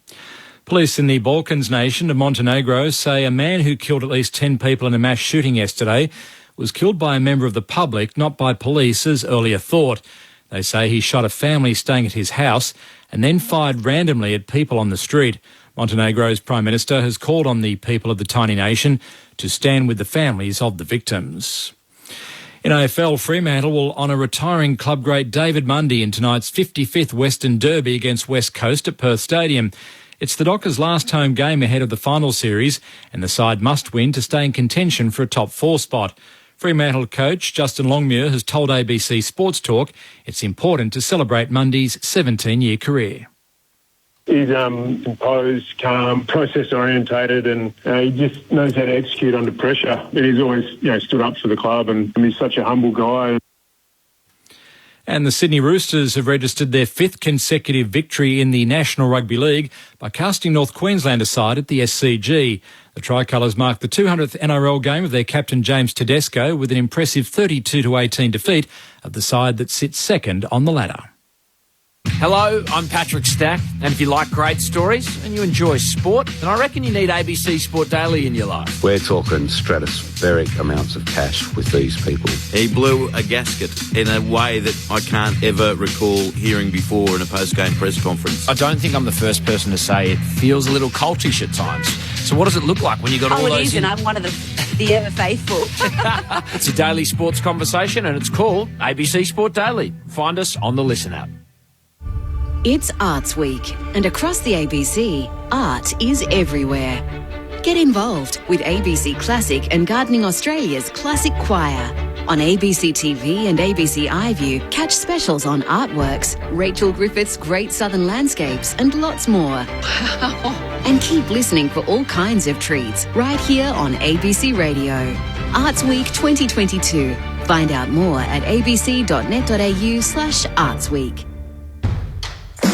The 2022 AFL Premiership season. Grandstand AFL on ABC Radio and ABC Sport Digital. It's a long kick from Stanley, straight into 50 and floating their blitz halves. They just didn't have a tall enough matchup for him. 5 goals, 5 for the year from 50 metres. Strikes it nicely and it squeaks through. Cats get an early one in the second quarter. Scholl, that's the first possession for Matt Scholl. Gets the ball inside 50. McAndrew takes a mark. There you go. McAndrew handballs off to a standing start to Hollins. From 50, he launches. Is it a goal? Umpire says yes. And a goal clears for Geelong on the wing. Gathered by Myers, hand pass infield. Holmes runs to 50. Right foot strike on goal. Cameron lets it flow through. A running goal from the running junior. Jeremy Cameron takes the mark. He might be 55 out, but he's on his left. He can wheel. Now from 55, lowers the eyes. The pass is sublime. And he hits Brian Myers on the chest. Comes in from 40. Stabs it low. make sure he gets it through. This is the 2022 AFL Premiership season. On ABC Radio and ABC Sport Digital. Well, there's a few circumstances which could see Geelong finish other than top, but to all intents and purposes, it looks like we are half a football away from the Cattery claiming pole position for the finals in 2022. Welcome back to Grandstand AFL through ABC Sport. My name is Quentin Hull. Geelong coming to Carrara with an 11-game winning streak, and they lead Gold Coast at half-time by 51 points. The Cats 12 goals, 5-77 to Gold Coast's 4-26. Should they win today, essentially they need to get beaten by West Coast at home next week, and for Collingwood to win 2 games by about 200 points. I think something in that ludicrous scenario. So forgive us mathematicians if we essentially are seeing Geelong seal the minor premiership here today, as they, well, in Cats fans' eyes, think it probably means little. It's about whether or not they can win the flag for the first time since Chris Scott's first year, which was back in 2011. But certainly they're going about setting up for the run the right way with an impressive season to this point, and first half here highlighted by 3 goals to Tyson Stengel, 2 to Jeremy Cameron. And just a little concern though for Gary Rowan, who went to the bench during that term. Had a look at him with the binoculars. He was doing a bit of kick down there with the trainer, so I don't think it's of anything immediately obvious, but we know he's had nerve issues with his back and hips, so whether or not that's just being managed. Earlier today, the Dogs stay in the hunt for the 8, just beat the Giants by 5 points. The Crows beat North Melbourne by 29 points. In the National Rugby League today, the Sydney Roosters have defeated the North Queensland Cowboys by 32 points to 18. The Cronulla Sutherland Sharks are leading the West's Tigers 25 minutes in. Sharks 24 leading the Tigers 6. Later on this evening in the NRL, Brisbane taking on Newcastle. And in the AFL, it's the Derby out west, and Melbourne versus Carlton at the MCG. Depending on where you're listening to us, you'll get differing coverage, be it NRL or AFL games in different forms on analogue radio. But as ever, if you want to hear the NRL, ABC Sport Listen app, look for the ABC Sport button, or in the AFL, go to the AFL app and look for the ABC Worm. Michael Price, along with yours truly, Quentin Hull, Matt Primus and Kate Lutkins, our experts today. Been really impressive to see the Cats in the flesh. And the Suns, well, the story from their perspective, still 9 wins. They haven't yet reached the 10-win mark, which was their best ever return in the season of 2014. They've got North Melbourne at Docklands next week to finish. But before we get into the third term here, Michael, your honour to run us through the numbers to half-time. Well, let's have a look at the big numbers. Disposals. Geelong are plus 46 in disposals, 197 to 151. They're leading the clearances by 7 as well, 25 to 18. Inside 50s, 40 to 19 at a rate of 20 out of 40, Geelong. So they're operating at 50% efficiency inside 50, whereby the Gold Coast are operating at 32 with 6 shots from 19 inside 50s. So that's the tail of the tape, really. I want to point out one stat, though, sticks out for me. 7 tackles inside 50 for Geelong, none for the Gold Coast. So, I mean, the ball hasn't been inside 50 a lot, so they can't apply that pressure. So, but if you're thinking that they're trying to negate the Stewarts and the rebounders of the world, you know, to me, they've robbed the game of, like, Sean Lemons. He's only had a couple of touches. In fact, he's had no touches whatsoever, Sean Lemons, and he's been a wonderful rebounding defender for the Gold Coast. So have they spun the magnets a little bit too much here in the chase of trying to shut down this championship team? Yeah, well, perhaps. I don't know how good Sean's form has been. It's maybe been a little bit patchy, hence why they decided to take him out of the half-back line and throw him onto Stewart and see if they negate him and see if Shawnee Lemons could kick a couple of goals. But obviously once Stengel got out of control in the first quarter, we haven't got any experienced small defenders left, so we need to throw him back. So they obviously come with a plan, and as I said at the pre-game, the Suns have been in the top 2 or 3 teams in the competition for time spent in their front half. So the Cats have obviously scouted that and said, right, yeah, we need to be really good at our centre bounce, which they have, which they've got territory out of that. And then once they do that up, as we've mentioned all night, their back 6 or 7 just pin you in and don't give you any opportunity to get the ball out, and they get a lot of rebound out of that. So, but when the ball has gone in there, it's gone in there 18 or 19 times for the Suns. Yes. Their pressure's been well off. They've had games this year when they haven't had many inside 50s, but they still bring manic pressure to the opposition and create a lot of goals from that, or a lot of time in their front half. But yeah, that's been well missing. So I think Stewie Dew would be hopefully trying to quicken up the way they play, but also get back to a bit of their fundamentals. What do we stand for? He goes on about that in his press conference. What's our style of play? How do we want to be seen and perceived? And at the moment, those sorts of things are way out the window. And credit to it's the opposition they're playing against, but also they haven't taken their opportunities when they've needed it to. And the Cats, about the only thing they've got to worry about is making sure Gary Rowan either gets right for next week or gets through this game here. Whether they've subbed him out yet, we don't know. But they are humming along, and the guys have bought in, are getting some great match practice and getting some form going. And I just love watching their forward 6 operate. They're 2 tools, constantly swap between what they're doing up high, playing deep. Their smalls are up and around. They change a lot with each other, so you're never quite sure if you match up what's going on. And then the way the Suns are defending and making it easy for them. But they are brilliant to watch. And hopefully the Suns lift and change a bit of how they're played, because otherwise, as I said, this scoreboard could really blow out for them. If you want to get in touch throughout the rest of the broadcast, we would love to hear from you. The SMS number is 0437 774 774. That's 0437 774. Both groups just huddling together inside opposite 50s before we get into the second half, which gives us just a moment or two to remind you of our upcoming AFLW coverage, which will be extensive across the network. Season not too far away. Kate Lutkin's best on ground in the grand final win for the Brisbane Lions over the Adelaide Crows a couple of seasons ago. What was it, about 3 minutes of football before your knee went bang? Yeah, absolutely. My best 3 minutes pro rata. I had 1 touch, so if you average that out for the season, I was pretty close to MVP that year. So how are you going for those that went with us earlier on? Going pretty well with the knee. It's coming along nicely, tracking along as we wanted. So, just happy to be back on the track, doing a few drills with the girls and getting back into it. What's the mood around the Lions in particular as they prepare to try and stay a relevant force? It's been an outstanding AFLW story, one of the foundation clubs and consistent forces in the competition. You're expecting to be among the fighting group again?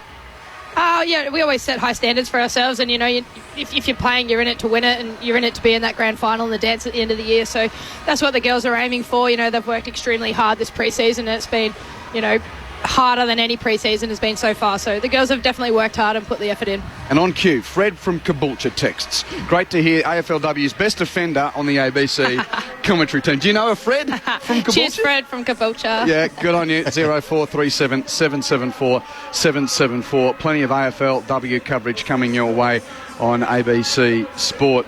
That amazing blend of the men's finals and the women's competition kicking off.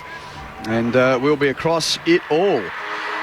51 points the lead for Geelong as we start this second half at Carrara. The minor premiership seems a half away for the Cats. So it's intriguing. Again, Blitzarv's on Rowell at the base of this pack, and Stanley versus Witts. Witts gets this down for the Gold Coast, bursting onto it. Coming through was Stewart, immediately tackled by Flanders, semi-smothered, so it's picked up by Anderson for the Coast. Still in the middle of the ground. Witts now handball to Tuke Miller. He steadies himself, kicks in the Chol direction towards the pocket. He's got Henry for company. At the back of the pack, Casbolt Roves hooks it around the body. Across the face, it slams into the behind post. So it will be a throw-in the left forward pocket. In fact, that was Sam Day. So it will be a throw-in for the Gold Coast. Still trailing by 51 points early doors of this third quarter. And Gary Rowan is back out circulating somewhere. There he is with Mac Andrew in the middle of the ground. So that's good news after he just had a little bit of an assessment on the bench before half-time. Throw in Suns in attack. Witts to the front. Taps it. Boundary side. Rankin looming. Couldn't get there. Blitzarves won the ball. Rankin tackles him over the line. And the tango results in another boundary throw in. Underneath the big scoreboard at the northern end. Suns have kept Lemons back on Stengel. He kept him in one possession that quarter, and Mac Andrews also gone back. After Stengel had 9 touches and 3 goals in the first term, Matt. Boundary throw in. Ruckman Tangle. Selwood taps it. Where was the intent? Yeah, it doesn't matter whether you're a 350-game legend, you can't tap it over the boundary line like that. And guess who's closest? Guess who's closest? Isaac Rankin's there. Well, he is now. He bolted 10 metres to get there. Joel Selwood tapped it over the boundary line without intent to keep it in, and Isaac Rankin will try a right-footed snap punt from the left forward pocket, and he nails it! He is the show for the Suns, for the time being, at least. That's his second goal. Gold Coast 5 goals to 32 to Geelong's 12-5, 77. I reckon even if it was Cats by 3 points at the 29-minute mark of the last quarter, and Joel Selwood does that at Cardinia Park, the umps still give it. It was that blatant. Oh, still give. I'm not sure Cardinia Park. I'm not sure there. That'd be a brave umpire. But a good start by the Suns. A couple of rebound 50s, kept the ball down there. A bit of Isaac Rankin magic with the shot on goal there. But I like their start. First couple of minutes, inside 50s, keep it away from Geelong's forward line, and they get a shot on goal and get the scoreboard ticking over. 11 disposals and 2 goals, 1 so far for Isaac Rankin. Yep, Miller with 21. He's gone well, Pricey, tonight, hasn't he? He's been starved of some opportunities, but whenever the ball's around him, something's happened. And that's it. That's what you want, that X factor up forward. In the middle of the ground, Blitzarves did beautifully to get the ball down, but was cut off by Noah Anderson, who's just developing as a midfielder game by game. It just comes out towards the commentary wing. Towed by Ellis, picked up by David Swallow. He wants to go back into the corridor. Delightful. Applauded by Q. And the hit Miller. Miller goes to centre half forward. He's got Mal Roses there. Players out wider if he wants them. He goes into the pocket looking for Ainsworth. He made it hard work. Zach Guthrie got there and spoiled. Picked up by Flanders, and he's tackled by both Stewart one side, Zach Guthrie on the other. And so it'll be a ball up, 45 out, but very close to the boundary line at right half forward for the Suns. Ball tossed in the air. Blitzarves and Witts. Clean possession to the big Jared Witts. Put it to his toe, not an effective kick. Went up and down and punched forward by Anderson. Ricochet ends up with Rowell. 50 out for the Suns. Snaps it to full forward. Fist from Collar Dasney for the Cats. Rode by Stewart. Hand pass Menegola. Tackled off it by Swallow. Did he get it to boot? Yep. Ump said play on. Spills to Flanders of the Suns. Hands it to Wainsworth. Hand pass to Anderson. 30 out. Goal. Defensive pressure earns a Suns turnover as the Cats tried to exit. And Noah Anderson makes it 2 goals in a row to start the third term for the Suns. And the margin's back to 39 at 12-5, 77 to 6-2, 38. See Gold Coast bringing that forward pressure this quarter. Really good start. Great start. In the first half, that ball would just rebound and flow all the way down to Cameron or Hawkins or another Cats forward there, but there was no easy outlet. Dribble the ball in, and that's the pressure after from the Suns. As you mentioned, Q, at the Geelong, at them. Don't give them any time and space, and you'll create some goals. And the SMS, the number 0437 774 774. A message from Chris in Adelaide. G'day fellas, loving the call. Can Touk Miller become the Suns' second Brownlow medalist? Has really only had one poor game. Interesting question. Keeps racking them up. Well, he's sharing the lead, I think, with the coaches' award with Lockie Neal at the moment. 22 disposals and 2 inside 50s for Touk this time as club champion for many years. David Swallow kicks the ball forward. It goes over the boundary line, left half forward in front of Rankin and Tui. Will get a throw in. Just having a look on the bench, and just seems that Reece Stanley has gone down there in a bit of attention. He's being paid to him on the Geelong bench, Q, so we'll keep an eye on that. The throw in, though, across the arc of 50 at left half forward for the Suns. Witts from the rear position slaps it forward. Off the hands of Roses. Now here's Miller. Oh, beautiful tap out wide to Anderson. The left footer to a dangerous spot. And it was beautifully accepted by Sam Day. Created by Miller on cue. And Sam Day takes it 20 metres out directly in front. He's only had the 4 touches for today. But Sam Day coming in for his second goal. He puts it through.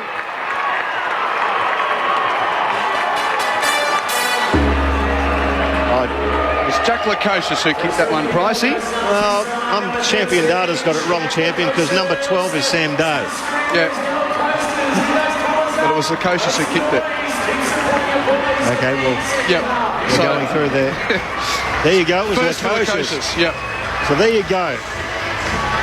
Sam Day gave it to Lukosius. He handed off. I like that from Lukosius. I've been a bit critical of his. He's been a bit soft and gone to ground in some contests, but that one he had to put his body on the line. He's going to get sandwiched by two Geelong defenders there, Kate, but he actually committed to the contest and took a nice chest mark. There you go. Lost a pair of them. Flying. 3 in a row to Gold Coast, 33 points the difference. If anything, the contest needed it. Well, it's 33 points, but it felt a little closer than that. Let's put it that way. We're back into the middle now, though. And tap one down by Blitzarves of the Cats. Hacked into attacking 50 by Geelong out the back. Hawkins waiting. Can't get to it. Dangerfield roves the pack. Gets a hand pass to Atkins. Under pressure, hand pass to the goal mouth. Rowan couldn't pick up. Suns there in number. Hassled from Collins to Ellis. Clearing ball towards half back. Lukosius couldn't handle it. Has to play tackler. Stewart kicks it back towards full forward for Geelong. Goes to the deck. Miller thumps it away from immediate danger, but picked up by Cameron of the Cats. Hands to Atkins. Hands to 50. Into the hands of Zach Guthrie, kick around the pocket through the pack. Dangerfield throws himself at the ball, couldn't pick it up. Stengel does, close to the boundary line, it's kept in, yes, Parfitt weaves away around Miller. From 30, kicks it to the top of the goal square, Rowan flies, couldn't mark. Roved by close, hands it that Hawkins tried to snap, hit the wrong part of the boot. Out the back of the pack, Guthrie snaps from the pocket. It's going to be rushed through for a point eventually by Sean Lemons. Bit of volleyball. It was. That's a point to Geelong after all of that. Wow. A lot better defensive pressure by the Suns there, though. They didn't give Geelong any easy ball inside their forward 50 on that occasion. 12-6, 78 to 7-2, 44. Cats by 34. Brandon Ellis in the goal square. Exits now. That's a long one towards the outer side. Nice mark taken out there. Jared Witts in front of Henry takes it, and then, gee, that was barely the 15, the little pass to Lukosius. Lukosius, nice kick towards the lead of Chol. Just forward of centre wing. Chol's got a couple of targets. He bounces in front of Hollins, who was open. Didn't give him much of a chance to gather the ball at right half forward. Looks like Reece Stanley's done for the night for Geelong as well. Yeah, have to have a closer look there to see what his ailment is. Mark O'Connor is the sub, and has been injected into the game. So boundary throw in right half forward for Gold Coast. Roving boundary side Swallow. Kicks inside 50 but intercepted by Stewart of the Cats.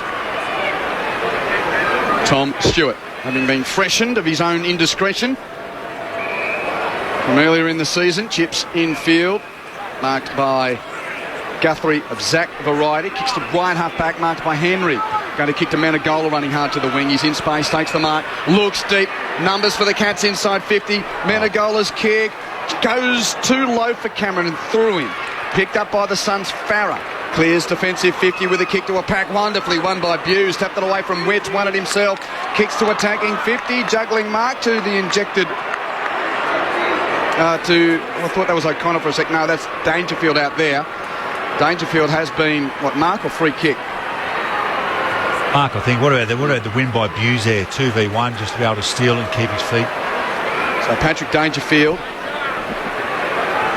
who was laid out against the Saints with that calf issue. He, like Joel Selwood, just been managed through the year. 14th game of the season. Should be running right on top of the ground come September. From 51 metres out, right foot strike, has missed everything. Has it? Yep. Boundary ump had a quick chat to goal ump. Out on the full. Free kick, Gold Coast in the right back pocket. Cats leading by 34 points, 10 minutes played, third term. Everyone behind for the Cats so far in this third term after 10 minutes played. It's a long kick to the outer side. Chol floats through the pack, takes the mark. At right half back now, he turns it over with an awful kick that went down the throat of Tom Stewart. He was looking for either of two targets on the outer side, but picked Stewart out with the kick. And he's content to hold it up, the champion defender. It's a long kick towards 50. Well, Suns spoiled each other. Still towed forward for them. Now roved there by Hollins. The runner was Ainsworth, accepted the handball. Went backwards to the middle of the ground to Miller. His kick, looking to be expansive towards the commentary wing, was cut off by Max Holmes for Geelong. He immediately takes off under no pressure. Has a bounce. Handball to Guthrie. Handball to Atkins. Chips it inside, playing around a little bit.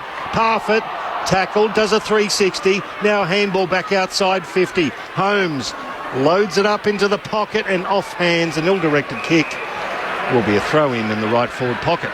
I'll ask our learned experts. Dare we say too cute by half there? Yeah, I think so. Just really a massive skill failure, really. But, I mean, they did well to not send it forward when they had no one up there, but, very poor kick at the end. Kate Lutkins with Matt Primus, who nodded his head. That doesn't make great radio, Matty, but thanks for your acknowledgement. Boundary throw in. Lemons has dumped in a tackle for the Gold Coast, roving the pack. Lost it. Ball still in dispute. Top of the goal mouth for Geelong.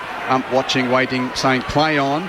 As Farah emerges for Gold Coast. Rushes it to defensive 50 and a pack. Geelong numbers. Henry ran into Flanders, ducked his head, and the upset. Ball up. That's all three results there. And in the end, a neutral. Tossed in the air, left half back for the Suns. Witts taps down beautifully for Swallow. Swallow's hand pass to Rankin on the wing. Hands it to Miller. Miller to Lukosius. They're out the attacking side of the stoppage. Hand pass back to Miller through the bullseye. Run down from Myers. Oh, it was close. Yeah, it was Close who got him. Close was there, ran him down, makes the tackle. Turnover, brilliant work from Max Close, who now receives in the middle of the ground from Myers, who was in that geography as well. Close kicks it to left, half forward. It rolls out in front of Zach Guthrie and out of play. That was a great run-down tackle. Great run-down tackle. Brad Close. Sorry, Q, it was. The Cats defenders had their forward sealed, so he had nothing to kick to. He just had to kick grass if he couldn't find a target and held on it too long. And as you mentioned, a great chase-down tackle, but need to kick the grass if nothing was on there for Took. Suns have amped it up this quarter, 41 to 32 disposals, and they're leading the clearances 9-1. Geelong get this one vital, though. It's kicked inside 50. Oh, nice mark. Taken by Lemons against Hawkins. He wants to play on, kicks it across the face of goal. Farah, handball now to Collins. Collins back out to the pocket to McAndrew. He lowers his eyes and it's cut off by Close. Outside 50. He just chisels a little pass in to Dangerfield. Now, if that's 100 metres up the field, it's play on because he took half a step. But no, Danger's going to be having a shot from 50, 45-degree angle to the right. Just had to keep coming wide, Mac, there. He had the extra numbers to handball. Alice worked his way over. Oh, Dangerfield plays on. He was looking for the sneaky lead of Tom Hawkins. Jai Farah aware of that. Spoiled it over the boundary line in front of the small scoreboard. We'll get a throw in. It's the Cats leading by 34 points after they led by 51 at half time. Yeah, needing a steadier. Gold Coast has kicked the last three. An aesthetically pleasing game of footy. Ball thrown in. Hawkins, as ever, rucking in the forward line for the Cats. Didn't get a tap down. Parfitt tackled by Anderson holding the ball. By Day it was. Free kick. Sam Day. Now holding his knee. It doesn't look good. I don't think he can take his kick. Umpires come over to Sam Day. He has hurt his left knee, I think. Oh, yeah. And he can't put any weight on his left leg. Oh, dear. And the oxygen taken out of this stadium, knowing that, well, this is a guy who most notably had that horrific injury pre-season against Brisbane. Was it 4 or 5 years ago with the hip injury, which was described like a car crash? Yep. And now, unfortunately, Sam Day is hopping from the field, one of the Suns' originals. He's been struggling to get a game this year. And essentially, there's only Dave Swallow left of that group now. That's it. The number 3 draft pick to 2010. So Day leaves the field, and hopefully the injury is not too bad. Suns have the ball as play resumes. Collins receives a pass in the back pocket, marked and chips it short to Lemons. 34 points the lead to Geelong as Lemons runs through the back line. Gets the half back. His chip is turned over. Wanted Raoul. Myers stole it. Myers quickly slices a pass to Stengel. Takes the mark, 45 from goal. And after a sizzling start in the first term, Tyson Stengel now trying to kick his fourth, will he? No, doesn't go for goal. Hits his pass. Went for Rowan, missed the target by a postcode. And it bounces out of play. Boundary throw-in. Left half forward for Geelong. Yeah, they've come out half asleep after half-time, the Cats. Not only in the contest, but where they're kicking the ball inside 50, where they couldn't miss in the first half. They've kicked some dreadful kicks inside 50 and shots on goal. Their disposal efficiency for this quarter is 39%, Geelong. It's dropped way back, nearly by half, as it exposed on the arc of 50 to Tom Hawkins. He lowers the eyes, gets it inside there and finds Stengel. He's 40 out, though. He is hard against the boundary line. He's basically looking inboard like he's going to curl it around. So won't pass this one off, Pricey. He's 45 out. He's facing the centre of the ground. He curls it around with the right. It's a high ball. It's going to land in the goal square. In fact, it bounces on the ground. Nobody took it. Witt slaps it forward. Rowed by Ainsworth. Gets it to Lukosius now by hand. Now Hollands. Hollands handball cut off by Myers. Myers runs into a goal and goes bang. Oh, that handball, second one for Brian Myers, was an absolute gift to him.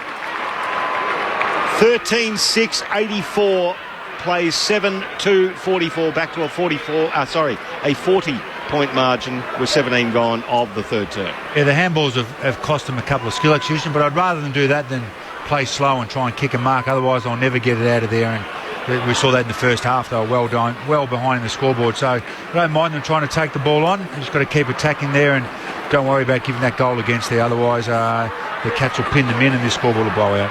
Yeah, absolutely. When the Suns come out quick and they're using using the kick in the hands, they're looking really dangerous against Geelong. It's just that last hit or that last handball that's causing the turnover. Kate Lutkins with Matt Primus on Grandstand AFL. 40 the diff. Cats in the lead. But Reece Stanley out of the game. Let's see if we can get further news on that. Centre bounce, Blitzarves. Taps down to Selwood. Hand pass to Holmes. Runs the centre half forward kick to the pocket. It bounces in front of Cameron, who then slides over. Lost his footing. Ball goes with him under the pressure from Farah. Ball to be thrown in on the SMS. G'day to Marie, who's listening from Dundee Beach in the Northern Territory, enjoying the broadcast. Thank you. 0437 774 774 the number. 0437 774 774 to send us a text. Throw in, Geelong in attack. Hawkins pushes Witts in the back. Free kick to the Gold Coast ruckman in that tangle of big men. Tomahawks is asking the question. Meanwhile, Witts says, I'll play on. Hand pass around the back to Farah, who's in a bit of trouble. Gave to Collins, go back to Farah. In the goal mouth, kicking around the boundaries, precise. Graham dropped the mark he should have taken under pressure from Tui. Myers picks up. Chipping kick stolen by Ellis of the Suns. Ellis kicks it back across the goal mouth. We are to where we started, with Witts, forward of full back. Hand pass to Lemons. Here's the kick from the pocket. To the wing, Casbolt the target. Fisted away by Buse. Rode by Holmes. Hands it to Close. Hands it to Buse. Runs to right half forward. 55 out. Kicking for Stengel right on the boundary line. Out of bounds on the full. This has just got a little bit messy in the last 10 minutes or so. 19-13. Cats 13-6-84. Suns 7-2-44. Jared Witts now winning the hitouts. 33-20, so plus 13. Jeremy Sharp about to come in, by the way. Sam Day gone. So he's out of the game, and Jeremy Sharp, the medical sub, has been activated for the Gold Coast as they come forward via Noah Anderson. He kicks it towards the arc of 50. Going back there, Kolodjasny tackled brutally there by Casbolt. Ball spills. Miller on hands and knees. Handball to Rosas. Gets it out to Hollands. Now by hand to Rowell. Has to retreat outside 50. Comes back in from 45. He kicks long, but it's to the goal square. Was well cut off there, and they had all of the numbers back, did Geelong, and Max Holmes takes the mark. Goes out wide as they've got numbers everywhere here. Q Blitzarves to receive. Great kick from O'Connor, the injected sub. Got it to half back. Blitzarves hand passes to Selwood. He decides to kick backwards to Myers. So there was the quick exit, but Joel Selwood going on the conservative kick backwards for Myers to set up at left half back for Geelong. Kicks it around the Narang River wing. No one on Hawkins, presenting a long way up the field. Marks does the tomahawk. Kicks forward to Blitzarves. Slides to Mark between wing and left half forward. 2 kicks from goal. Blitzarves, 2-time best and fairest, doesn't like what's forward, so goes infield to Selwood. Selwood marks, kicks to the edge of the centre square for Kolodjasny. This is a rather precise build-up. Now it's just a bomb to a contest from Kolodjasny. Getting to the front, Rowan. Got a finger, couldn't mark. Who are the Rovers? Went to Tui. Got a hand pass to Tui and snaps it through. Lightning hands from Hawkins to give it to him. And Tui kicks the goal. Geelong now by 46 points. First of the night. Ferrari Zach. 14-6-90. Plays 7-2-44. And that's another method there, as you called that one there, Q. Geelong realising the game was going a bit up and back, up and down, and a bit messy, they just controlled the ball, shifted the ball, moved it inside, took some easy kicks until they were able to get to a dangerous area where they were able to get it nice and deep inside 50, put the Suns' backs under the pump, and then able to get a snap on the goal there. But just another method the Cats are able to do when they have to be able to score or when the opposition are up against them. Always bobs up somewhere, doesn't he, Zach Tui? Yep. That's 8 goals for the season. What a servant he has been at Cardinia Park. Now played more games for Geelong than Carlton. This is game 126 in the Hoops, having played 120 in the Navy Blue. And it looks like a 666 warning has been given out against Geelong, so it'll be thrown up in the middle. Witt's got it down. Noah Anderson with his 6th clearance so far. Got the handball back now to Miller.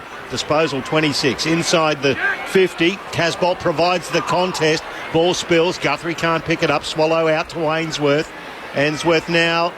The handball now was cut off by Blitzarves. He gave it out to Selwood. He scrubbed it out to the outer wing onto the logo. The race in 2 between Stengel and Lemons. Lemons picks it up. Stengel on his hammer. And Lemons did well to propel it forward by hand. He was looking for Hollands. Hollands overran it. Now Myers gets himself in there. Taps it towards Selwood. Back to Myers. In a phone box. Back to Stengel. Tackled by Lemons. Could be holding the ball. In fact, it was a great tackle by Lemons on Stengel, and he will be rewarded for that on the outer wing, right next to the boundary.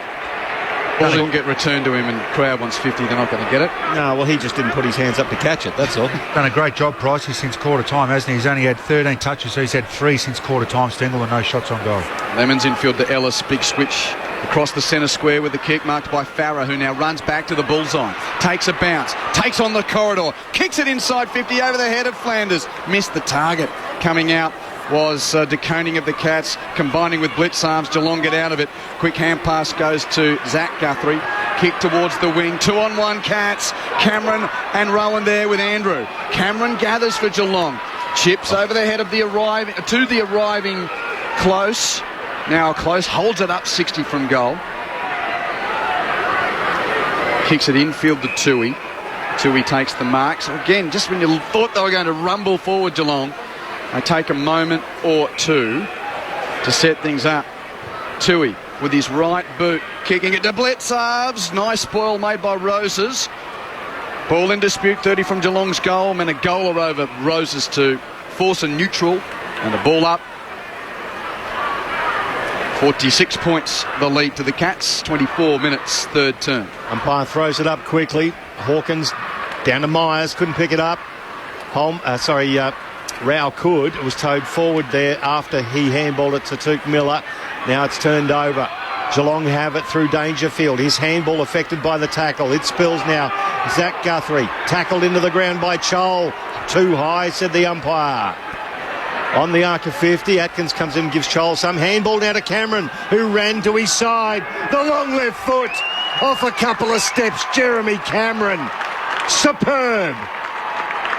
Do we declare the end of Tom Hawkins' reign as Geelong's leading goal kicker a decade hence? I think we do, Q. 3 goals now to Jeremy Cameron, and Geelong get their 15th. 15-6, 96-7-44.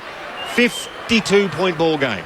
59 goals for Jezza, and that's 56 plus the 3 of today. And Tomahawk, well, he is stuck on 55. He's got 1 today. 1 today. He's had a good run. Decade a good run. and in the bigger context, it keeps the Coleman alive as well. 2 off that, is he? Jezza's 2 behind Charlie Kerner. That's extraordinary to think that Tom Hawkins has won the leading goal kicking 10 years in a row. Centre clearance for Geelong, rushed inside 50, but Mac Andrew underneath it to take the mark. Andrew chips the Suns to half-back, marked by Swallow.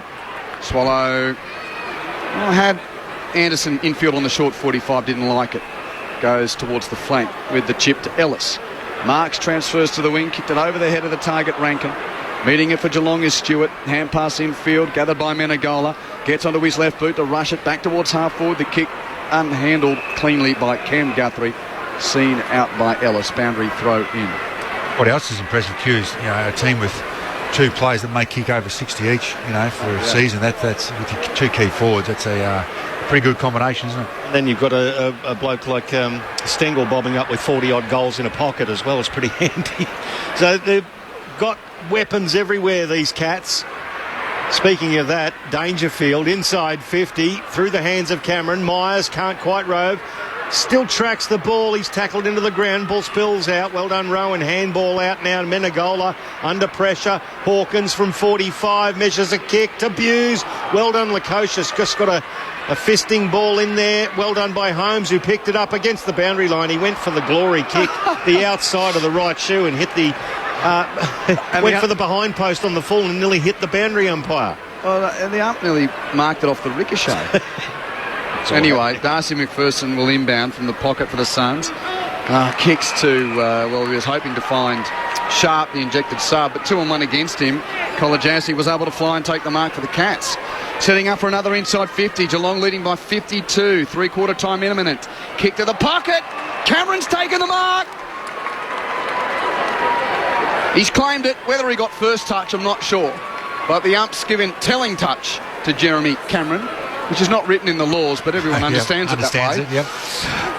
And this for a fourth goal for Jeremy Cameron. And to make it a 58-point lead, getting close to three-quarter time. 40 out, right forward pocket, left foot snap, poster. Point. 15-7-97. Lead 7-2-44, Geelong by 53. They just don't have a match-up, the Suns, for him. Collins is doing a good job on Hawkins, but they don't have a match-up for Cameron's ability up the ground. Plus 50 in disposals, Geelong now plus 31 inside 50s, 57 inside 50s to 26. That's a beautiful mark taken there by Henry. On the logo, his opponent, Lukosius. Just a magnificent grab. He holds things up again, just wanting to measure a kick. He gets it to the top of the 50. It was well read by Swallow, who beat close to the ball and took the defensive mark on the arc of 50. Now he'll be looking to move the ball forward. Geelong has set up beautifully in front of him, though. You can just see it. When you're at the ground, you see this beautiful spreadsheet of players evenly dotted out across the ground. It's magnificent to watch how they systematically slide as well as the Gold Coast bring it over to the commentary side. That's a beautiful kick to find Farah, though. He takes off. He takes them on, has a bounce, gets tackled, has to deliver a pass, did so just beyond the wing and finds Noah Anderson. Anderson infield on the 45 to his great mate Rowell. Takes the grab. Pick two, kicks to pick one. Rowell with his right boot. Kicks to full forward. Wits at the back, never got near it. Casbolt tries to kick it out of the air. Whistle on play. Free kick Geelong. Levi's been nowhere near it today, by the way. Has had one touch. And 2 tackles, but 1 touch. Henry's going to get the free kick for the Cats in that contest at full back. Chips it short to Zach Guthrie. Runs from the right back pocket towards half back. Kicks to the wing. Cameron takes a chest mark, saying, Caleb Graham, I will win this wrestle and mark the shirt on my chest, which he did. Kicks infield to Danger. Dangerfield marks in the centre of the ground, kicks deep. 2-on-2 contest. Andrew makes the spoil for the Suns. Roving though, Cam Guthrie in the pocket for Geelong, trying to control it soccer style. Got it to Parfitt. Parfitt's hand pass stolen by Ellis. He tried to run through a pack, lost it. Picked up by Cam Guthrie. Kicks infield to guess who? Watch out, Charlie Curnow. He's got Tomahawk done. He's got you in your sights. Jeremy Cameron with another mark. What do you reckon here, Matty? 45 to the right? No doubt. 48 out? Yep. His golf swings like Ernie Els from this distance. Yep. The way he kicks it, it's a thing of beauty. Jeremy Cameron has hooked it. Still a beautiful strike, yes. Kate, but just to the near side. See the power of the microphone, Kate Lutkins. You're learning it. Mozzed him there. Cats by, 54. Jess has got 3-2. As the Coast play on, long kick towards both O'Connor and Lukosius, off hands of both. Over the boundary line, at right half back for the Gold Coast Suns. They are under enormous pressure at the moment. They started this third quarter very well with a few goals, and then the Cats have just amped it up a little bit as Hawkins puts it back inside 50. Cut off by Lemons now. The handball to the emerging Hollands for the Gold Coast. He goes laterally. Now, laconically going after it was Mac Andrew, who burling after it was Rowan. He got there first, curled the ball around, and that was Gary Rowan's goal. Well, it will be when he gets up and kicks this. Patrick Dangerfield, he's taken the mark only a couple of metres out, but they're all celebrating with Gary Rowan behind the scenes as the siren goes. He went past two Gold Coast Suns who were loping there, beat them to the ball, gathered it on the boundary and kicked it 2 metres out. 8 Geelong players got around him for that. And that's the spirit that would be engendered by this number one side in the comp at the moment. Dangerfield now. Off a step. That's awful. It's flat out being a point. He's just kicked the wrong side of the ball. 15-9-99, plays 7-2-44. A 55-point margin after they led by 51 at half-time and 31 at quarter-time. So that's three-quarter time. Cameron with 3. Stengel with 3. Myers with 2. Tui, Parfitt, Holmes, Hawkins, Menegola, Cam, Guthrie, Blitzards. All the goal kickers for Geelong. There's your 15 for the visitors. Suns have 7. 2 to Rankin and singles to Davies. Day, Lukosius, Anderson and Hollands. But speaking of Day, he's out of the game with a knee injury. And the sub, Jeremy Sharp, is in for the Suns. For Geelong, Mark O'Connor is out there playing. Still trying to work out why Reece Stanley has been subbed out. The Cats did put something out on their social media a short time ago, but it didn't give any indication as to the nature of the injury. It just said Reece Stanley has been subbed out. So we'll do a bit more digging. What have you got? He only came back in 2 weeks ago. I reckon the Saints game last week was his first one back out after being out with an injury too. So that would be a bit of a concern for the Cats. Yeah, and they were trying to get Jonathan Segler a game as well, but he got concussed in the VFL, so he's a week or so away, and obviously missing a big part of the start of the season. Segler with a foot injury. So, if anything, that's probably of a bit of concern for the Cats, but generally things going well for them here, leading by 55 points at three-quarter time. 15-9-99 to Gold Coast 7-2-44. Earlier today, the Dogs by 5 over the Giants, and the Crows by 29 over the Kangas. And in the National Rugby League today, the Roosters beat North Queensland 32-18. Second half underway, Cronulla Sutherland 26 leading the West Tigers 6 to come Brisbane play Newcastle. Three-quarter time at Carrara. Cats looking at win number 12 in a row. The minor premiership seems but a quarter away at three-quarter time. You're listening to Grandstand AFL. We come in on a crowded train or park our car in mud. Us kids play car park kick to kick in our team colours that we love. Records! Records! This time I'll buy my own. And I can see the ball this year, cause that's how much I've grown. We're in the queue, we're through the gates and enter hallowed ground. I sit up tall and I can't wait to hear that siren sound. The AFL Final Series with ABC Sport starts September. The 2022 AFL Premiership season. Grandstand AFL on ABC Radio and ABC Sport Digital. Isaac Rankin will try a right-footed snap punt from the left forward pocket, and he nails it. He is the show for the Suns for the time being. Rode by Stewart, hand pass Menegola, tackled off it by Swallow. Did he get it to boot? Yep. Upset play on, spills to Flanders at the Suns, hands it to Wainsworth, hand pass to Anderson, 30 out, goal. Rode by Ainsworth, gets it to Lukosius, now by hand, now Hollands handball, cut off by Myers. Myers runs into a goal and goes bang. Oh, that handball, second one for Brian Myers, was an absolute gift to him. Now it's just a bomb to a contest from Kolodjasny. Getting to the front, Rowan. Got a finger, couldn't mark. Who are the Rovers? Went to Tui. Got a hand pass to Tui and snaps it through. Lightning hands from Hawkins to give it to him. And Tui kicks the goal. Geelong have it through Dangerfield. His handball affected by the tackle. It spills now. Zach Guthrie tackled into the ground by Chol. Too high, said the umpire. On the arc of 50, Atkins comes in and gives Chol some. Handball now to Cameron, who ran to his side.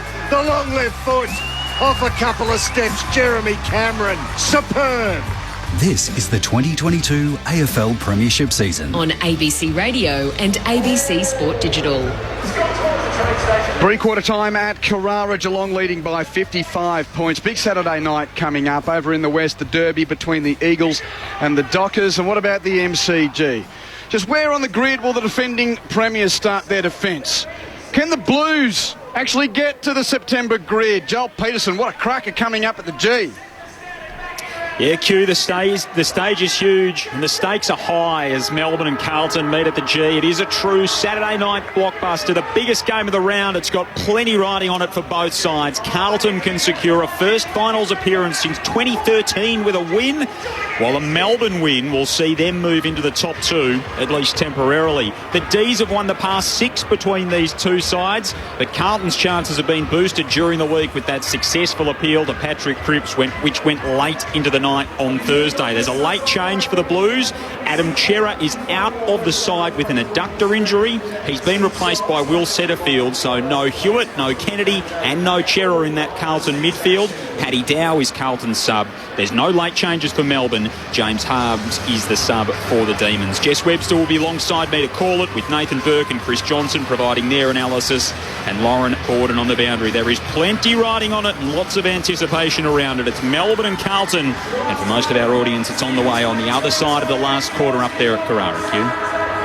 Good on you, Joel. And as ever, the derby, no matter where the Eagles and the Dockers are, is always high stakes, with the Dockers trying to do their bit to ensure that they get the best possible start for the September action that's been so clearly lacking in their history. So 2 massive games, and you've got your choice. So just go to the AFL app and look for the ABC Worm for your choice of call.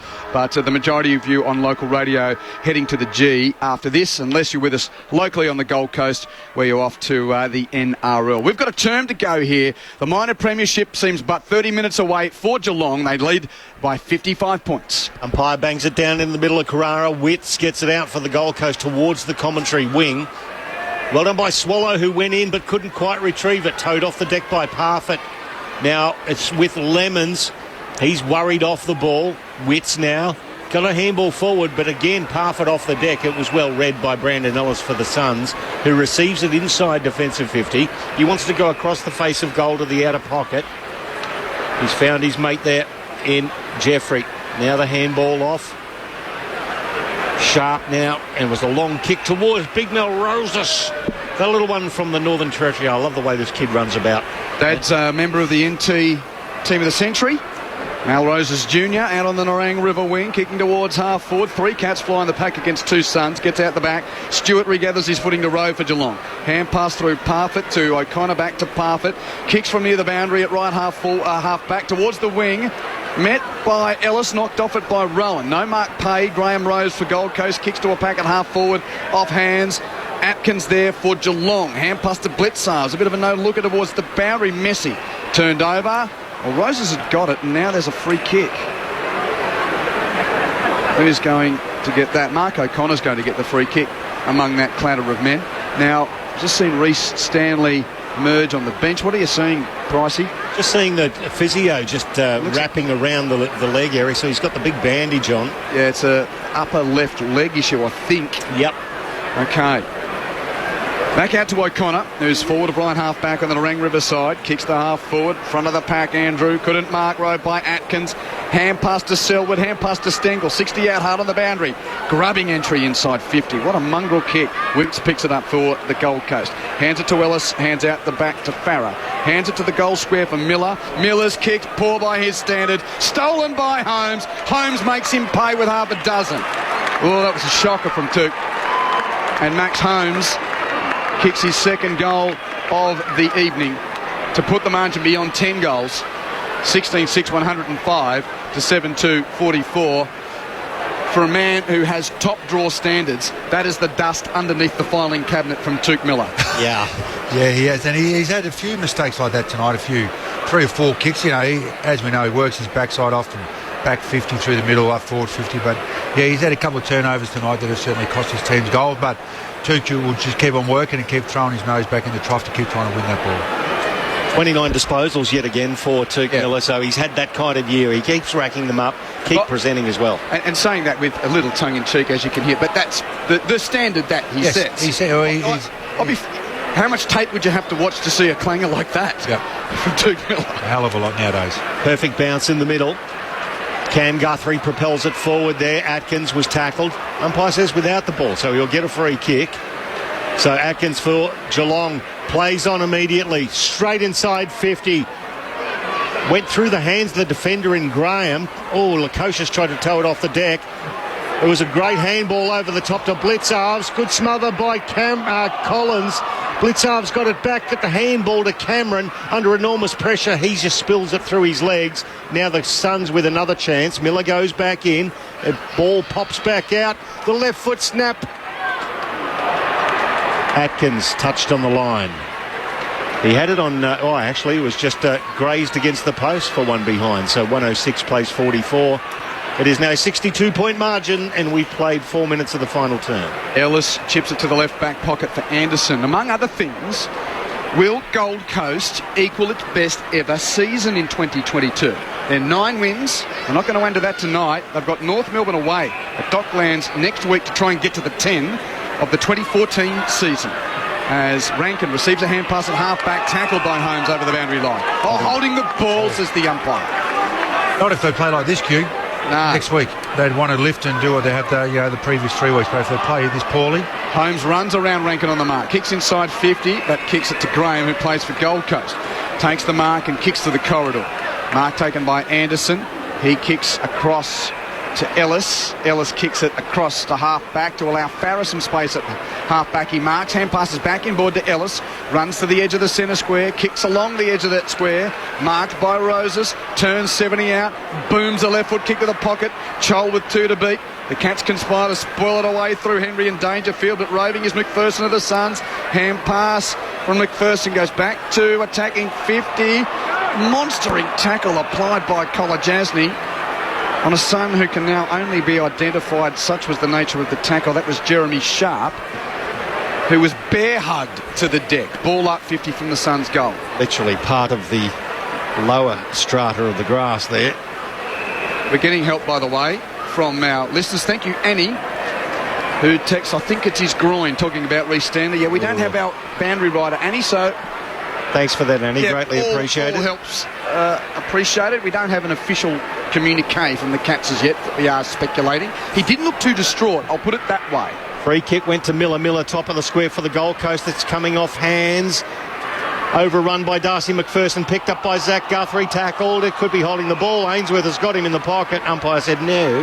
We're going to have a ball it up next to the behind post. One thing I can do is describe body language. Reece Stanley didn't look like a guy who just done a softie to miss the finals. No, smile on so his that's face. the only thing we can probably give you concrete on that.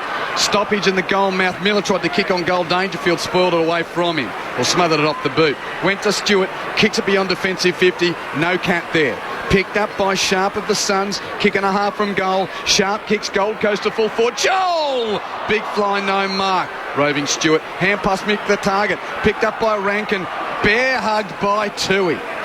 And a ball up is the result in the left forward pocket for Gold Coast. Score check at Carrara.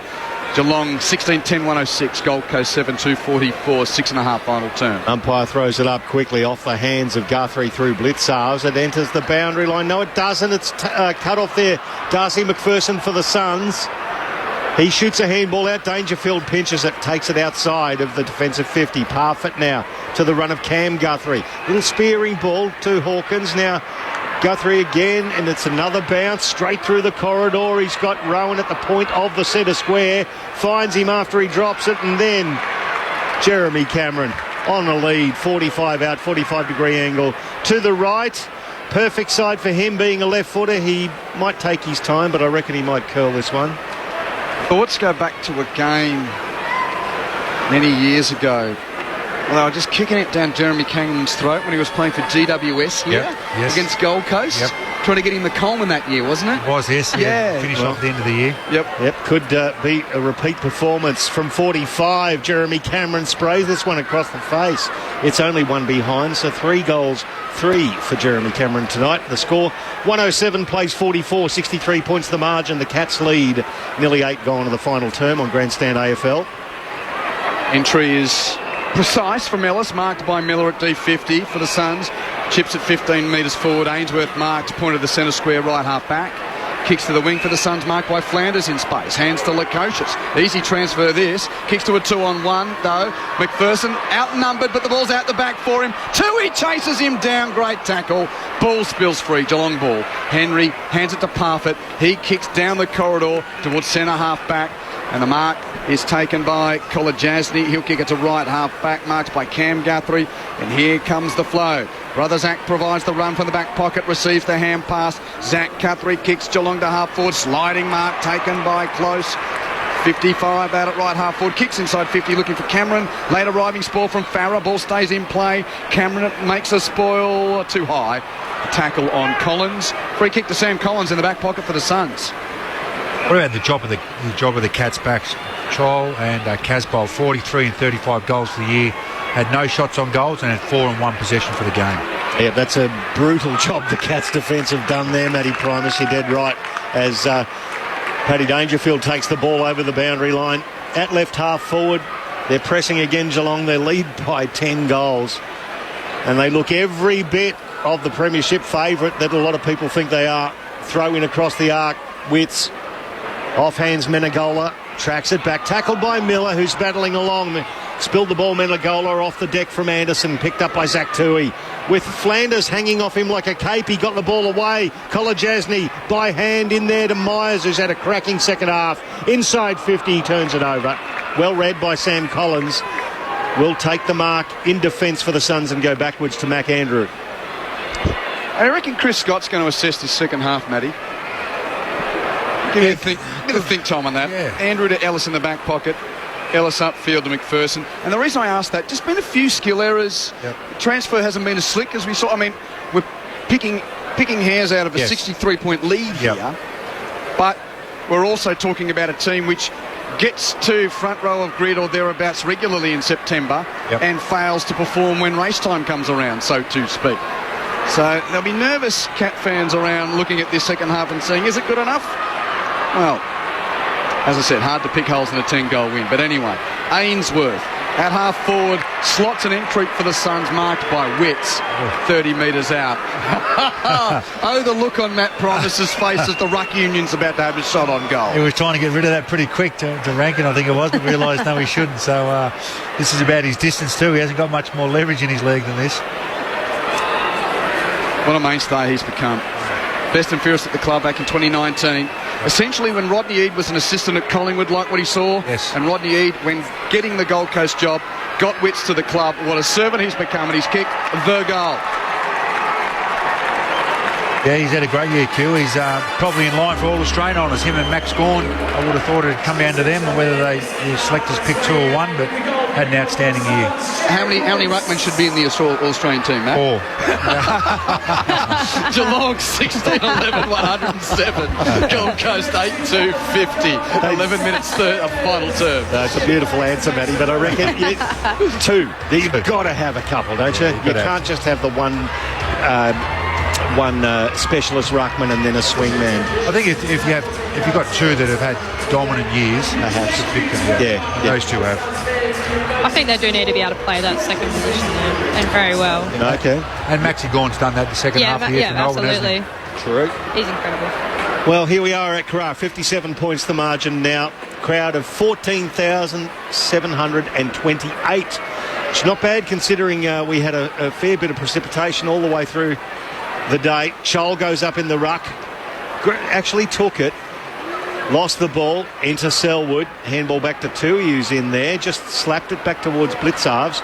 He tracked it, lost it. Hollins got it to Rankin. Rankin handball to Roses. They've rumbled it up to 50. Rankin's still on the ground. Have a look at that cue through the binocs. He hasn't moved. He's got an ankle injury or something. Let's have a look as the ball goes through the corridor. Graham got his hands to it. Loses it. Dangerfield tried to bust through a tackle, and that is a ripper. Absolutely nailed him, did Sean Lemons, and it's a free kick for holding the ball. And the Gold Coast have it. What can you see, Q? Still not sure. He's on his back and attended to by 2 trainers. Perhaps... Could just be winded there. May have copped a similar blow to Joe Root in the last Ashes series. Right. Okay. Malroses, or now he's actually holding his wrist. Or, yeah, might be a couple of things there. Yeah, wrist or forearm anyway. He was holding a few things there. Kick to half forward marked by Chol. Too far out, Mab Chol. Had a bit of a tough day on what's been a good year. Left foot kick towards the pocket. Big pack of players off hands. Blitz up, tackled without the ball. Up lets it play. Rowell crashes through. Tackled by College Anstey. Got a hand pass to Miller. Little poke kick is good. Ainsworth pushed off at the last moment by Stewart, but Ainsworth regathered. Gave to Flanders. Snap on goal is a goal. 2 in a row to the Suns. 51 they did. Geelong 16-11, 107. Gold Coast 9-56. And now we're getting a shot on the big screen, and I think we're just getting indications of... Older, maybe. Oh, well. This is a game of operation at the moment, Speculate isn't it? his whole body. We're all over the place. I'm out. One of the trainers, I think, was manipulating AC joint or something like that for a moment. As you mentioned earlier, what would Chris Scott think about this? Yes. He'd be probably disappointed with their entries inside 50 in the second half. Defensively, they've still been pretty strong, but I also think the Suns have lifted. They've attacked the game more, they've handballed more, which we asked for at half-time, been a bit more efficient when they've gone inside 50, so a little bit of the opposition have lifted their standard, and the Cats have been a little bit off after half-time, and their inside 50s, apart from the back end of the third quarter, were pretty poor. Here's a stat for you, Matty. 22 ruck contests between Jared Witts and Mark Blitzarves. And the Suns have won the first possession 8 more times, and they've won 2 more clearances in those. So there you go. He's having a good run, is old Jared. Back into the middle. Tuke Miller gets a free kick. It's a long one inside 50. Casbolt flies front and square. Davies can't pick it up. It's still loose with a chance. Roses puts himself in there. The Cats go in there with the ball. Oh, hang on. Selwood's got tackled around the neck. No, he hasn't. Yep. That was definitely high. Yeah, well, he jumped on his back. He didn't even bend. So Joel Selwood will receive the free kick at the top of the goal square. Kicks it to left half back, looking for Buse. Slipped. Casbolt arrives, makes the spoil. Tries to rove. Big fella can't get down. Stole away by his old Blues list member in Tui. Forward of left half back, Tui. Doesn't look forward. He kicks it 30 metres backwards. And De Koning takes the mark in the left back pocket. Geelong leading by 51 points. De Koning kicks long towards the wing. Looking for Blitzarves. Free kick. Rowell was holding his arm. So Mark Blitzarves will take the kick. Yes, you're right. I'm just looking at Levi Casbolt in the back play, and he looks as flat as a Dunny Carter's hat. You know, he's only had the one touch, but he has done so much physical work. You can see him. He's kind of spent just getting in between different players in the space, but gets kicked long down the commentary wing now.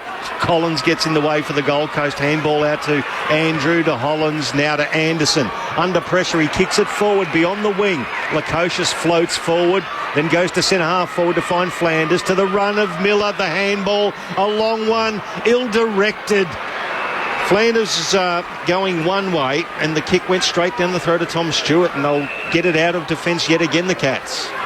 Conservative chip to Cam Guthrie in the pocket. Where are his numbers today? Touch 28 coming up for Cam Guthrie. Kicks it the half back to Atkins. Marks on his chest.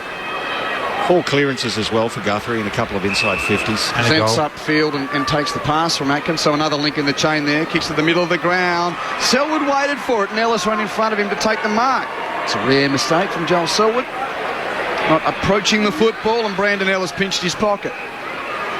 Centre of the ground for the Suns. Kicks it to Miller. Miller marks, looks to a very populous attacking 50 for Gold Coast. Miller looks behind, no run. Looks forward, thinks, OK, I'll just set it to the hot spot 30 metres out. And De Koning almost marked. Davies almost marked. Ump says, mine. That was one of those where Davies had the telling touch, but there was too much of a first touch from De Koning to allow the grab. So it is a ball up. 30 from the Suns' goal. 51 points the lead to Geelong, getting late on in this one. Chol flies over the top of Henry. Clean possession but no disposal. Goes to his feet. Rowell plays tackler to ensure there's no way through for...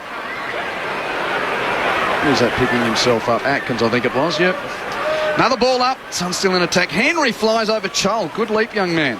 He's tapped to no great effect, though. To the feet of the pack. Comes spearing out. Actually hit Ainsworth in the rump. He turns around and picks it up and gets tackled. And he threw it. Michael. It surprised him. Let's put it that way. Free kick Geelong in the right back pocket. So Zach Guthrie, younger brother of Cam, and apparently there's another younger brother running around Sunbury, another Guthrie who's just as good, so good luck there. A long kick down the outer side to the logo.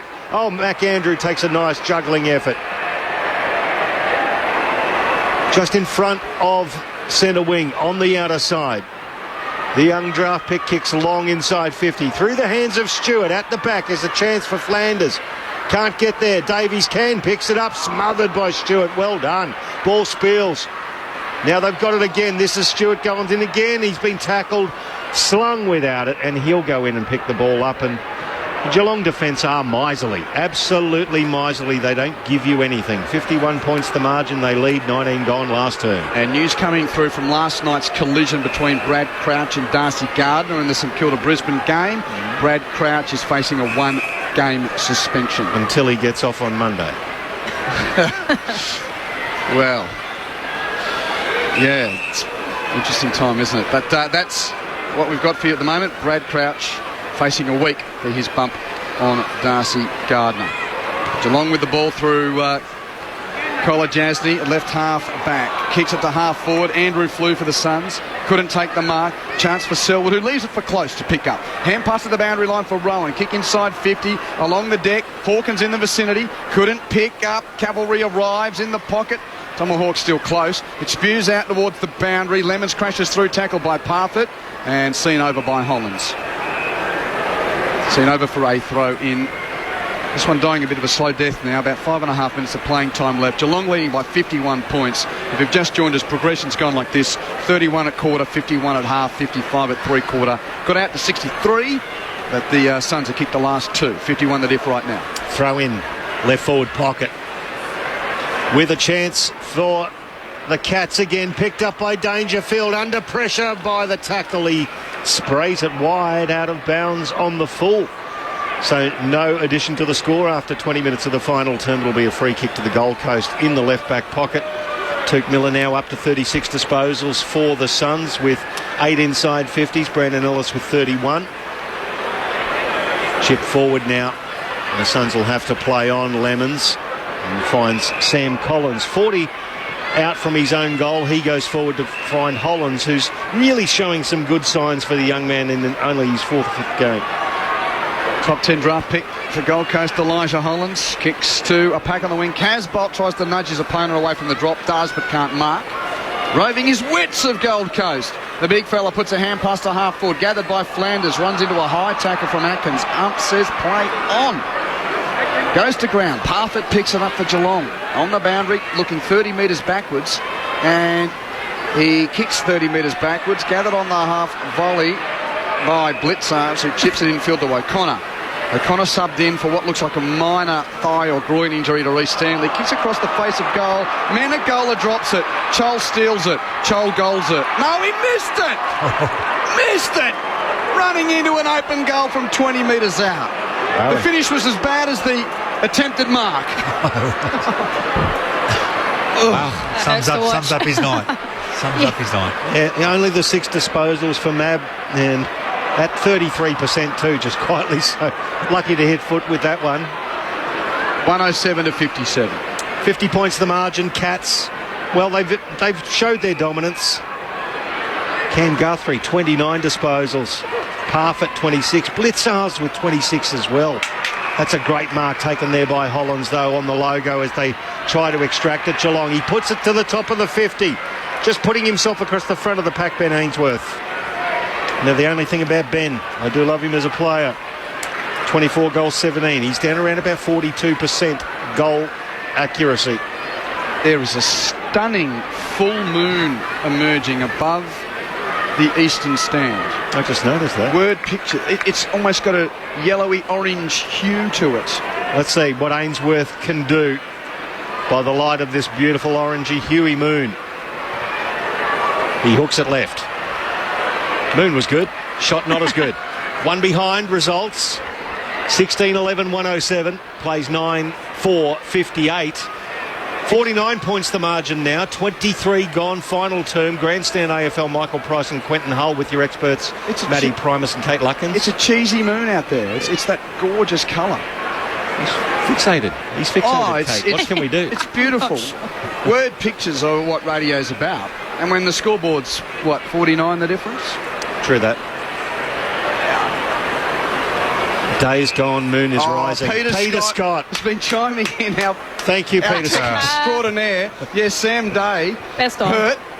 Son of Day is gone. Yep. Moon is rising. Moon is well done, Peter. O'Connor at halfback, back to the footy. Cats kick it towards the Moon side. Taken by Selwood. Ham passes to Parfitt. Parfitt chips it to Guthrie. Cam marks it 60 from goal.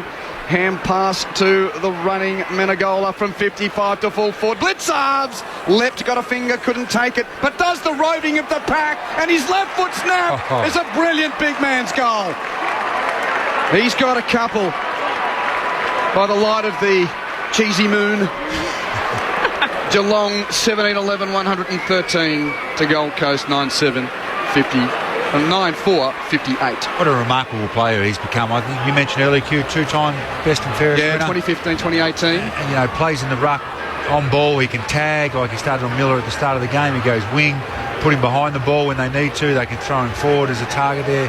Just a remarkable player they've been able to manufacture Geelong. 27 disposals he's had today, Mark Blitzai. So he's taken 6 marks. He's got 7 of the hit-outs as well and a couple of goals. So he's that backup ruckman, as you say, and he can go anywhere.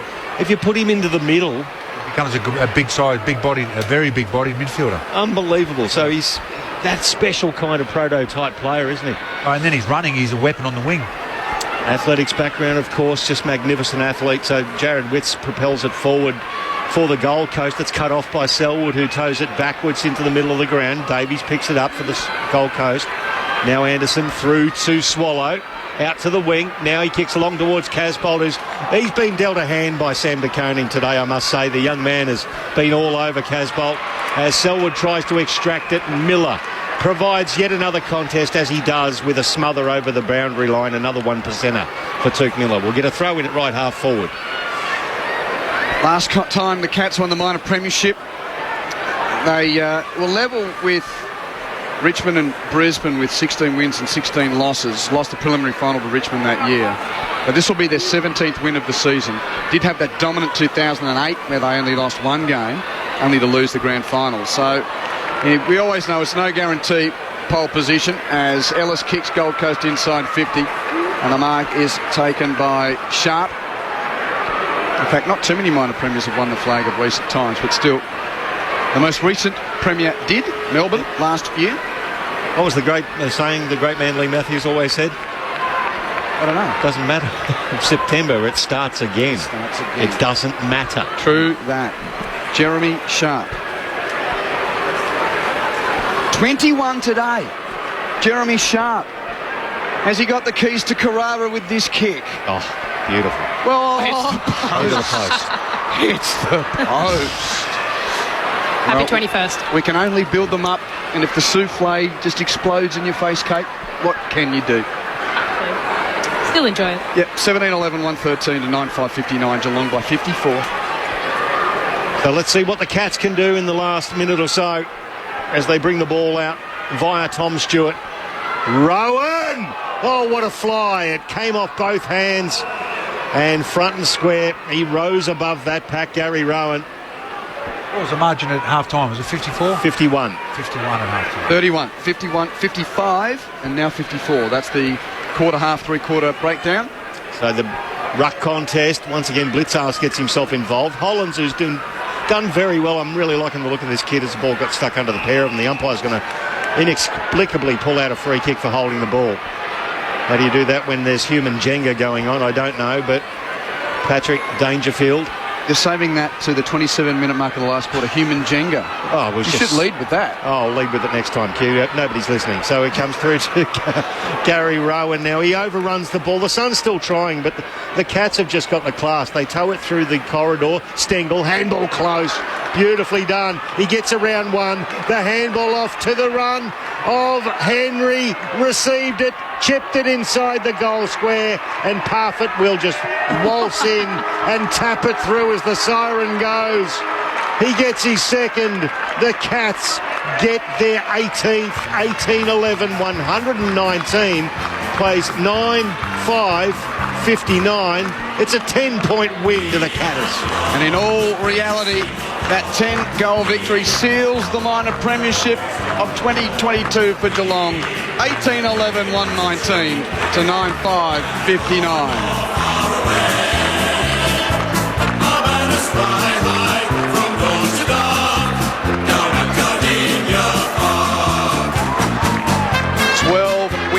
In a row, 17-4 for the season, and they'll finish it in the home and away rounds at home against West Coast. Whereas Gold Coast need to win next week against North Melbourne to try and match their best ever win tally of the season, which was 10 back in 2014. The Gold Coast now 9-12 as the Cats celebrate another victory on the coast. We are Geelong, the greatest team of all. We are Geelong, we're always on the ball. We play the game as it should be played, at home or far away. Our banners fly high from dawn to dawn, down at Gardenia Park. Well, how do you pick holes in a 10-goal win? We'll give our experts a moment or two, or were there any holes to pick in it? The margin went from 31 at quarter time, 51 at half time, 55 at three-quarter time. It topped out at 63 and finished at 60, so that the final margin wasn't far away from the biggest lead in the game. Kate Luckins and Matt Primus, your thoughts? Well, Kate, I thought that the Suns were better in the second half. They got their stoppage game going. I think they won that in the second half. They broke even in the contested possession. They still couldn't transfer it enough to inside 50s. Their pressure lifted. They made life harder for the Cats. Hence why the scoreboard stayed similar. But the golfing class, ball use, smarts, game awareness, the size of them and all those sorts of things, just that golf stayed for the whole four quarters, didn't it? And the Suns weren't able to march that. And unfortunately, for whatever reason, a bit the same as last week for the Suns. They didn't come out ready to play mentally in the first quarter or two quarters because the Cats were all over. Yeah, it took them that first half to really get into it. But that second half, they really brought more pressure. They really, those players, they played really quick. They were really, really dangerous when they were really accurate going forward, and they actually exposed Geelong on the turnover. But where the Suns and where the Geelong exposed Suns is on that transition and actually turnover. When they weren't hitting that kick inside that 50, yep. Geelong were just picking it off, and that's when they were converting at the other end. Yeah, look, Dominic, you might have asked you, should a 50-point lead at halftime go on to a 100-point? And it definitely looked that way, but you actually always have an opposition against you, and they lifted their intensity. And perhaps the Cats, definitely the first 10 minutes after halftime, they were going through the motions per se. They lifted a little bit, but I think they'd be pretty pleased with that. A couple of little injury scares out of it, but Dangerfield got through the game. Selwood, was good through the game there. Their forwards operated well. They'd be happy with coming up here, getting a result, which has been a dangerous place for good teams to come and play this year. Get your minds ticking on the votes, because we've got a quick release in just a moment with the Derby and also the D's and Blues from the MCG coming shortly. I'll just go through the goal kickers. Jeremy Cameron kicked 3, so he's now got 59, which is 2 behind Charlie Curnow in the race for the Coleman, and 4 ahead of teammate Tom Hawkins to try and end his decade-run dominance of leading goal kicker at Cardinia Park. So 3 to Cameron, 3 first quarter goals to Stengel, 2 to Holmes, 2 to Myers, 2 to Parfitt, 2 to Blitzarve, singles, 2 Hawkins, Menegola, Guthrie and Toohey. While for Gold Coast, Isaac Rankin kicked 2 goals, singles to Lukosius, Hollins, Witts, Anderson, Davies, Day and Flanders, and Sam Day's one of the asterisks as well, leaving the ground with a knee injury. It didn't look great. How much think time do you need for your votes? We're done. We've put our minds together and we've come up with Toot Miller, 1 vote. Works hard. Somebody asked during the game, is he a Brownlow medal contention? Yeah, he is, because he's a bona fide midfielder, works everywhere. Class. He made a few blues, but didn't stop working hard for his team all night. He didn't have enough followers with him. Blitzarve got 2 votes. So is that Blitzarve? Blitzarve, yes. Blitzarve. 2 votes. And Cameron for 3 votes. His first half set the game up, was amazing. They didn't have a match up for him, up the ground, inside 50, shots on goal. I thought he was a dominant player when the game needed to be won. Thank you, Matty. 3 to Jeremy Cameron, 2 to Mark Blitzarves, and 1 to Tuke Miller. Geelong 18-11, 119 to Gold Coast 9-5, 59. So in all footballing reality, pole position for September for the Cats. But as we know, that means little. We wait to see who gets the checkered flag, and it's a checkered flag that the Cats haven't been able to find since 2011, despite being so prominent in the top 4 of recent years. I don't know how much time we've got, Q, but We've got 2 minutes. Okay, so let's say they end up first and they play Freo Brisbane in the first final. Where will that be? You're going to raise that, Chestnut, with 100 seconds left in the broadcast? An interstate team that doesn't draw a crowd, is it guaranteed? It has to be the G? I don't... Or not? I'm not sure of the absolute latest developments. But what they played Fremantle in a final there, how many years ago? And the Dockers nailed them. Nailed them with Ross Lyon, Yeah, got them back then. But you'd like to think if they're playing an interstate opposition... They deserve it. I'm just thinking... Well, at the moment, because the outlet stands have been knocked over. And there's capacity's down, that massive void at the end of the ground. Yeah, anyhow. So whether that comes into it... It's a massive advantage, isn't it? We know that what they're like down at there. They'd love to have it there. That's They're for ruthless sure. at home.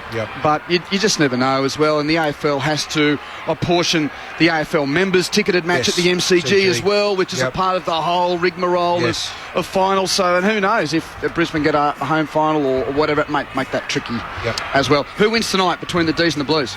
Melbourne. Kate? Melbourne. What about Derby? Freo comfortably. Yeah, okay. Thank you for your company. Good to see you, I don't even need to comment on that one. So Kate's going to help us with a few AFLW games in the commentary box before she hopefully is back out there playing. Good luck with the continued rehab of your knee. Thank you, Matthew. Thanks, guys. Thanks, Kate. Our listeners through the Gold Coast are going to stick with us, but our listeners elsewhere are about to head your different ways. Pricey, thank you. Catch you Friday night. Cheers, Q. At the Gabba. Can't wait. Geelong 18-11, 119 to Gold Coast 9-5. 59. 3 votes to Jeremy Cameron. The race for the Colemans hot. Just 2 to Diff, 2 to Blitzarves, 1 to Miller. Cats get the job done. Minor premiership secure.